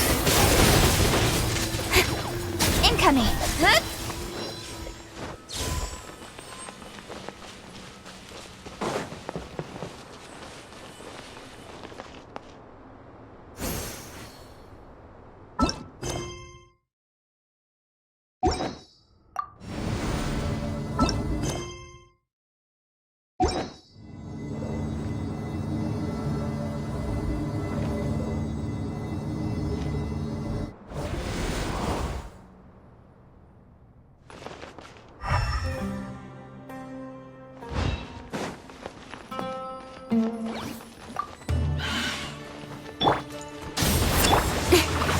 Don't blink! Hey!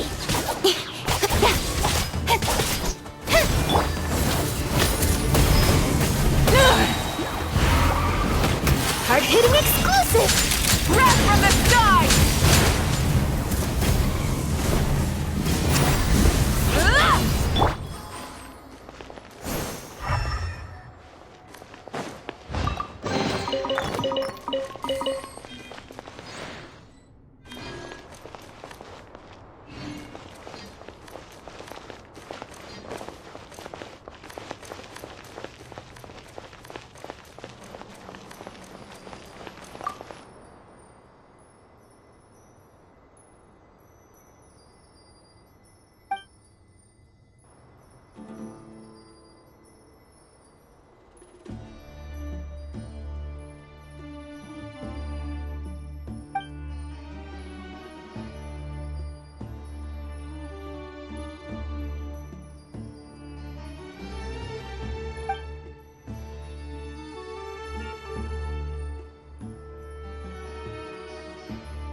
vengeance!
Nowhere to hide. Speed of light.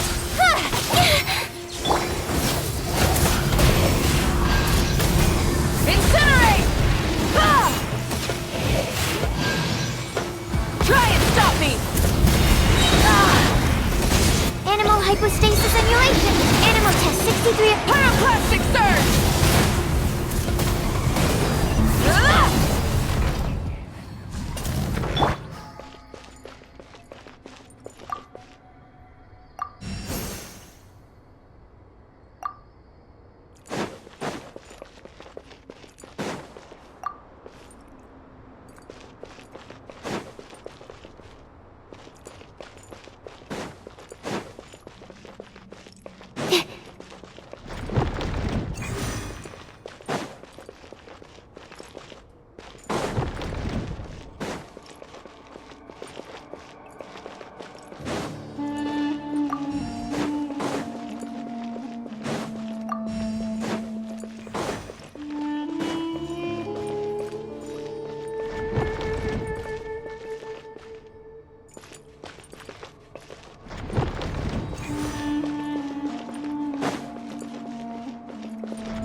sight to see. King Deshret's splendor surrounds us. There's so much vegetation here. It's different than what I expected. Sure are a lot of plants for a desert. That's what I call divine providence of King Deshret.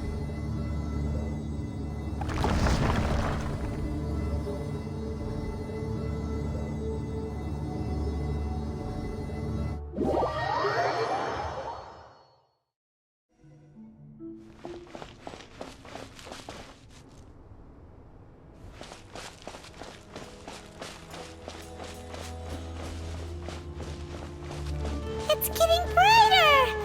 Oh, it looks so beautiful!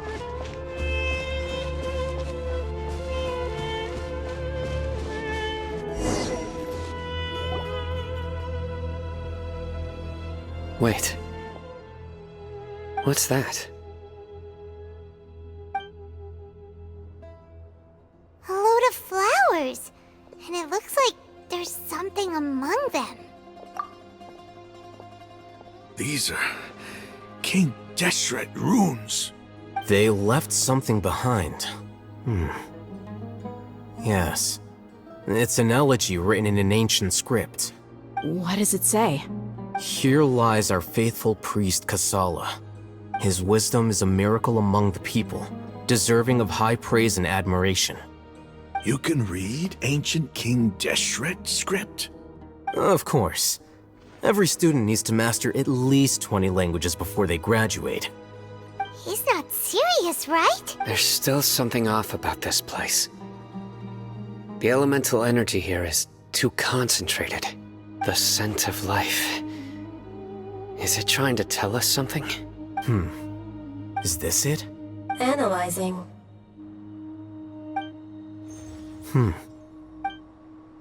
There seems to be a hidden message among these skeletal remains. Excellent.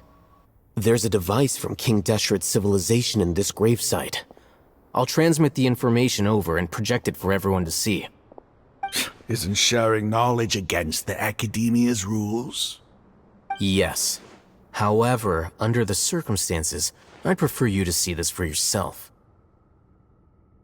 You'll understand after watching it.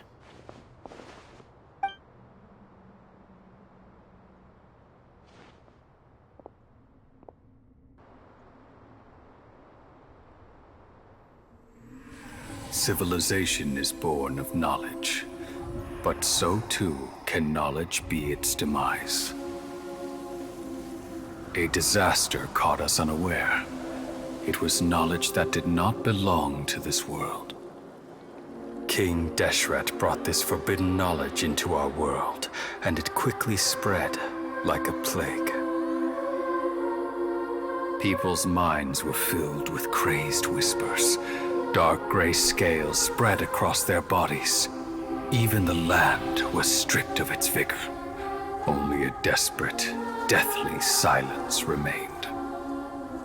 Were it not for greater Lord Rukkhadevata from the forests, the damage would have been irreversible. She summoned the priests to build temples and infused into them the divine power of life. The disaster was miraculously tempered, and the embers of our civilization were preserved in Aaru Village. Alas, the miracle could not last. As long as forbidden knowledge continued to exist, it would forever blight this world.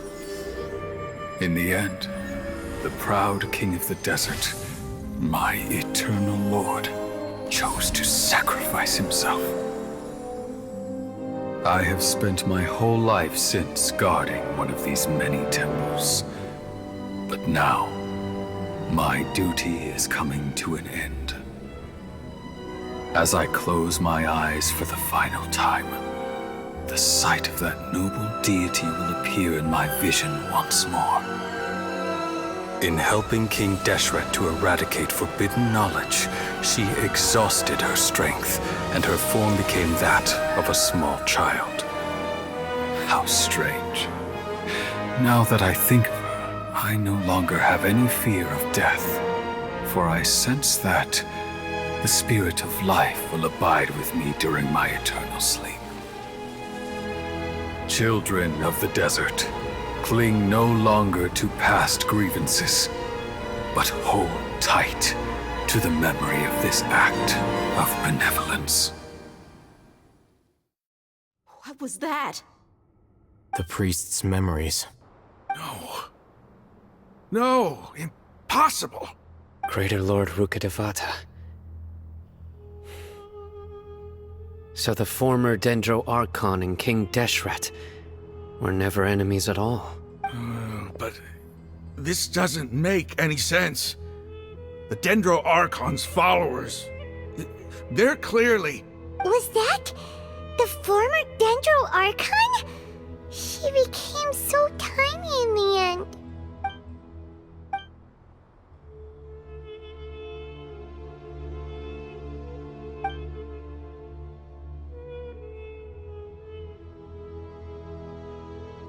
You might be distrustful of the Akasha, but there's no reason for you to doubt King Deshret's technology. You've just witnessed his priest's last words. I've never heard about any of this before. The surviving followers of King Deshret all gathered in Aaru Village. Our god did not make mistakes. We refuse to believe any of the rumors. King Deshret's death, the all but total annihilation of our civilization, it was all Greater Lord Rukkhadevata's doing. We saw her as nothing more than a traitor, who stabbed us in the back in our moment of crisis. Just like us humans. Fighting, feuding, double-crossing each other to survive in the desert. You were blinded by your prejudice.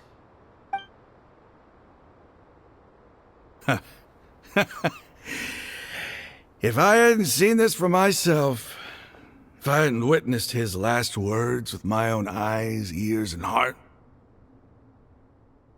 how could I ever begin to accept this? The truth is so far from what I've always known. Am I really supposed to believe that after all these years, all this time seeking revenge, suddenly now my enemy is my savior? Raman, that's enough. Give it a rest. You're starting to make a fool of yourself. Dia, tell me, my Aramites and I, what are we even fighting for?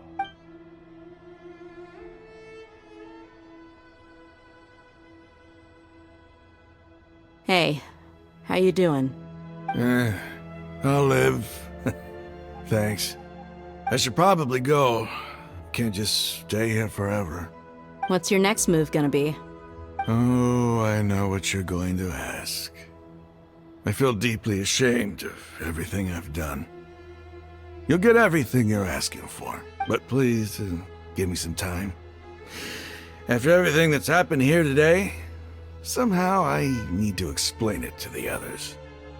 It's not gonna be easy. Well, I guess that's for me to deal with. Dia, this is where our camp's located. Make a note of it. When would be a good time for us to go? Tomorrow. I'll convince everyone that we're all on the same side. And I'll return every last one of your your village keepers. We'll share our other resources with you too. You seem to finally understand that our true enemy is the sages. Yes. The gods never gave up on anyone. It's the people responsible for all this that need to face the consequences of their actions. That must have been rough, but he seems to have figured things out now. Raman's no fool. Being the leader of your own faction in the desert is no easy feat. It's too bad he was held back by his belief in King Deshret. But now that that's changed, I guess we have a few more people on our side. The outcome, at least, is favorable. We should get going too. Let's head back, have a proper meal, and a nice, long sleep. We'll need all our energy tomorrow.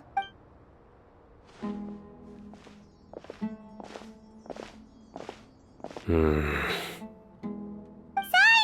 we're leaving! Stop yelling.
Sand is the natural enemy of fire and civilization.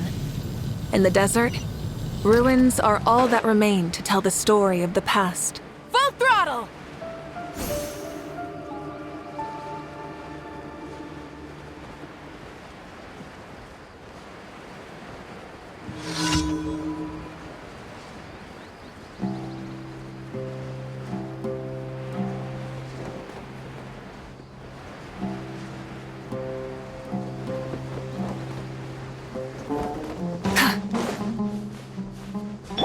Say cheese!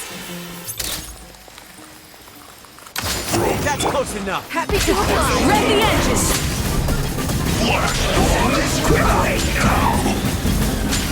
Incinerate!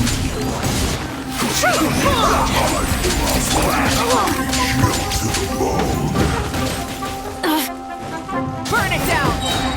Light of the blazing sun! Time to buckle down. The end of our legacy.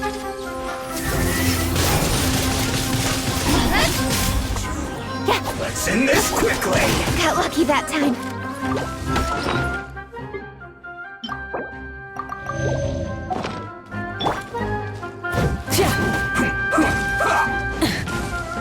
Hold that pose!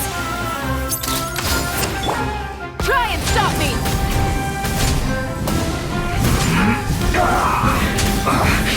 I guess this is it.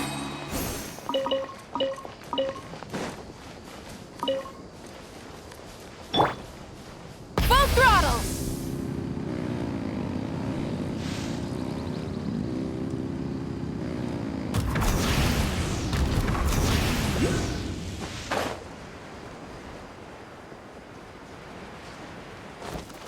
Light it up!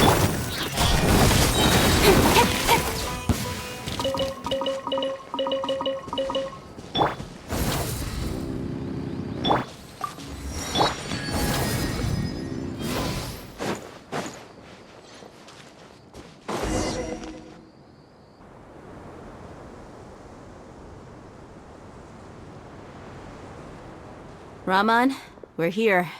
Everything's been arranged. Someone will bring the village keepers back to Aaru Village shortly. I guess all I can say now is thanks for agreeing to help.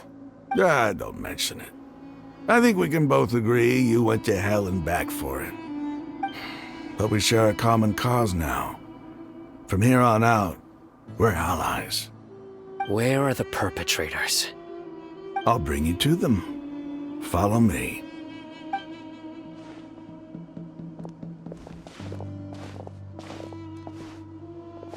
So these are the people who kidnapped the village keepers. Oh no, it's the scribe! There's no need to yell. No one can help you now. We've been all over the desert trying to find you! That's right.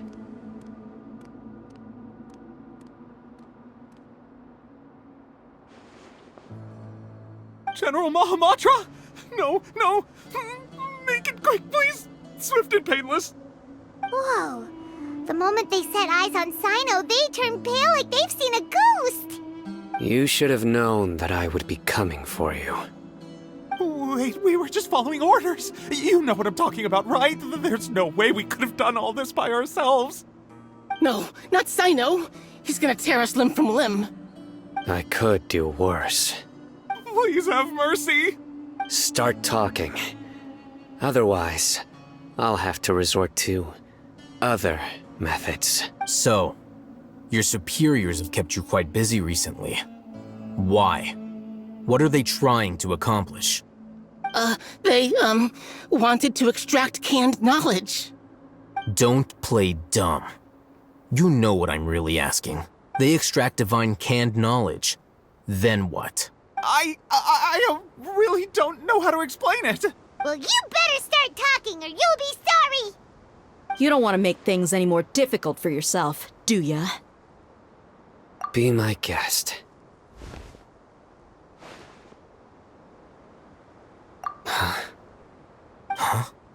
Uh-huh. That sure didn't sound like a fancy metaphor or anything. You're serious, aren't you? How did you know? There's no use hiding it now. Yes, you're right. The Academia is working on an important and potentially world-changing project. They are creating a new god. A god that will belong to them and to the people of Sumeru. It may seem as if Sumeru's academics are thriving, but ever since the death of Greater Lord Rukkhadevata, scholarly breakthroughs have been few and far between. The withering of Irminsul has been getting worse recently. The sages have tried everything they could think of, but nothing's worked. I'm always hearing them say things like, if only Greater Lord Rukkhadevata was still with us. Continue. And then, someone from the Fatui showed up. They called him the Doctor. He brought a gnosis and said he wanted to borrow the Academia's research facilities. The Doctor was previously expelled from the Academia. At first, the sages looked down at him in disdain. But when he said those words, everyone's expression changed. He asked them, "Do you wish to create a god?" This is what the arrogant ignorance at the extreme end of academia looks like. First, the Academia spent a long time constructing a divine vessel, which was based on an exquisite humanoid puppet. After that, they harvested dreams via the Zeb-Zerus Festival Samsara, maximizing the Akasha's output. With the Doctor's help, and the Akasha now functioning at maximum efficiency, they were able to use it to extract the power from the Gnosis and convert it into a divine core. Next, they decided that their new god needed to possess divine wisdom. For that to happen, they needed a huge quantity of divine canned knowledge. It adds up. But how do you determine whether the knowledge extracted is of divine origin? Call it an educated guess? The Academia has been trying to figure out the exact source of the Scholar's madness for centuries, but to no avail. Nobody can explain the cause of this phenomenon. Surely you can see what that implies, Scribe Al-Haytham. If it's knowledge no mortal can comprehend, then it must be something only gods are able to decipher. In other words, it's the source of the God of Wisdom's omniscience and omnipotence.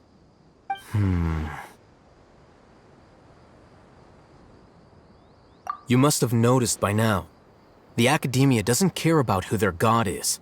It's the ability to exercise control over knowledge and wisdom that matters. It is as if they are cursed with a desire for omniscience and omnipotence that burns in their blood. Some organisms demonstrate phototaxis, and thus orient their entire lives in respect to sources of light.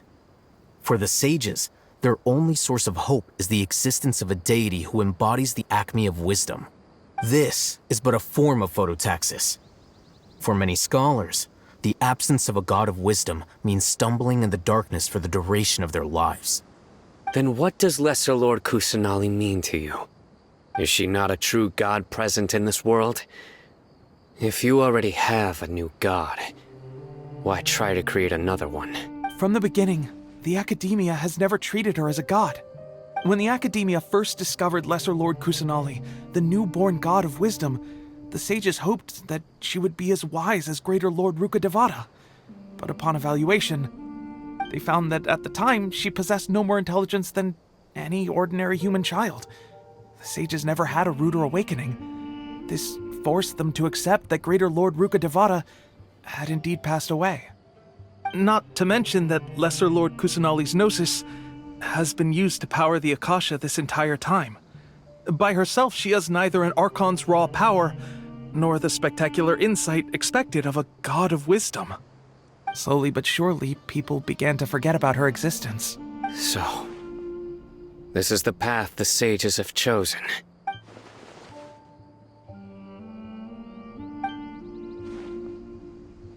All right, let's try to keep our cool. If everyone's in a bad mood, then let's change up our scenery. Raman, give me a few men to help us escort the village keepers back to the village. And these 2 scholars, they're coming too. Sure, as you wish.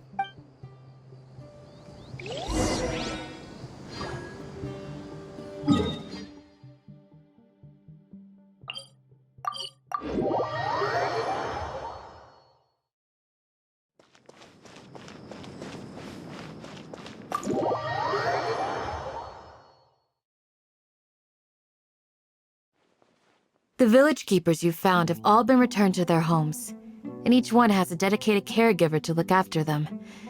The 2 new scholars are being kept under close supervision, too. Really great work, everyone. The atmosphere is so heavy.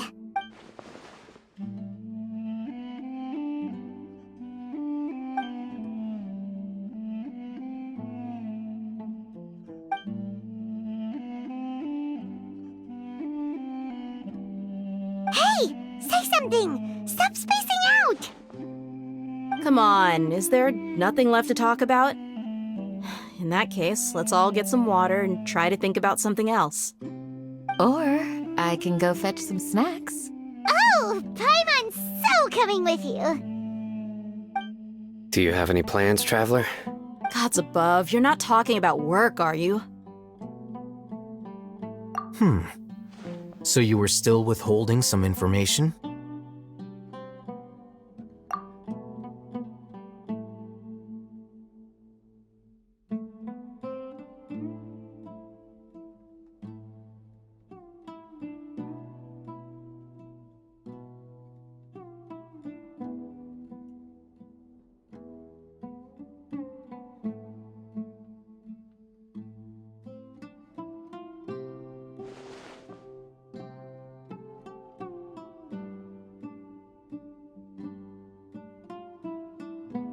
Even though we lived through all of this firsthand, it still feels super surreal to hear you talk about it again. What a whirlwind of a story. I felt like I was holding my breath the whole time. It seems like there'll be more issues to face in the days ahead than I'd anticipated. Still, now's a good time to make our next move. Now that Raman's joined us, we'll be an even stronger team. It's time to make a plan. Indeed. These events are a flagrant transgression of the rules in every sense. We cannot allow it to continue. So, everyone, are we on the same page? Crush the sages and rescue our god. That is our ultimate goal. Well, let's brainstorm a little more about what other resources we can draw on. The next time we gather here, we must have a solid plan. Yep, it'll work out for sure.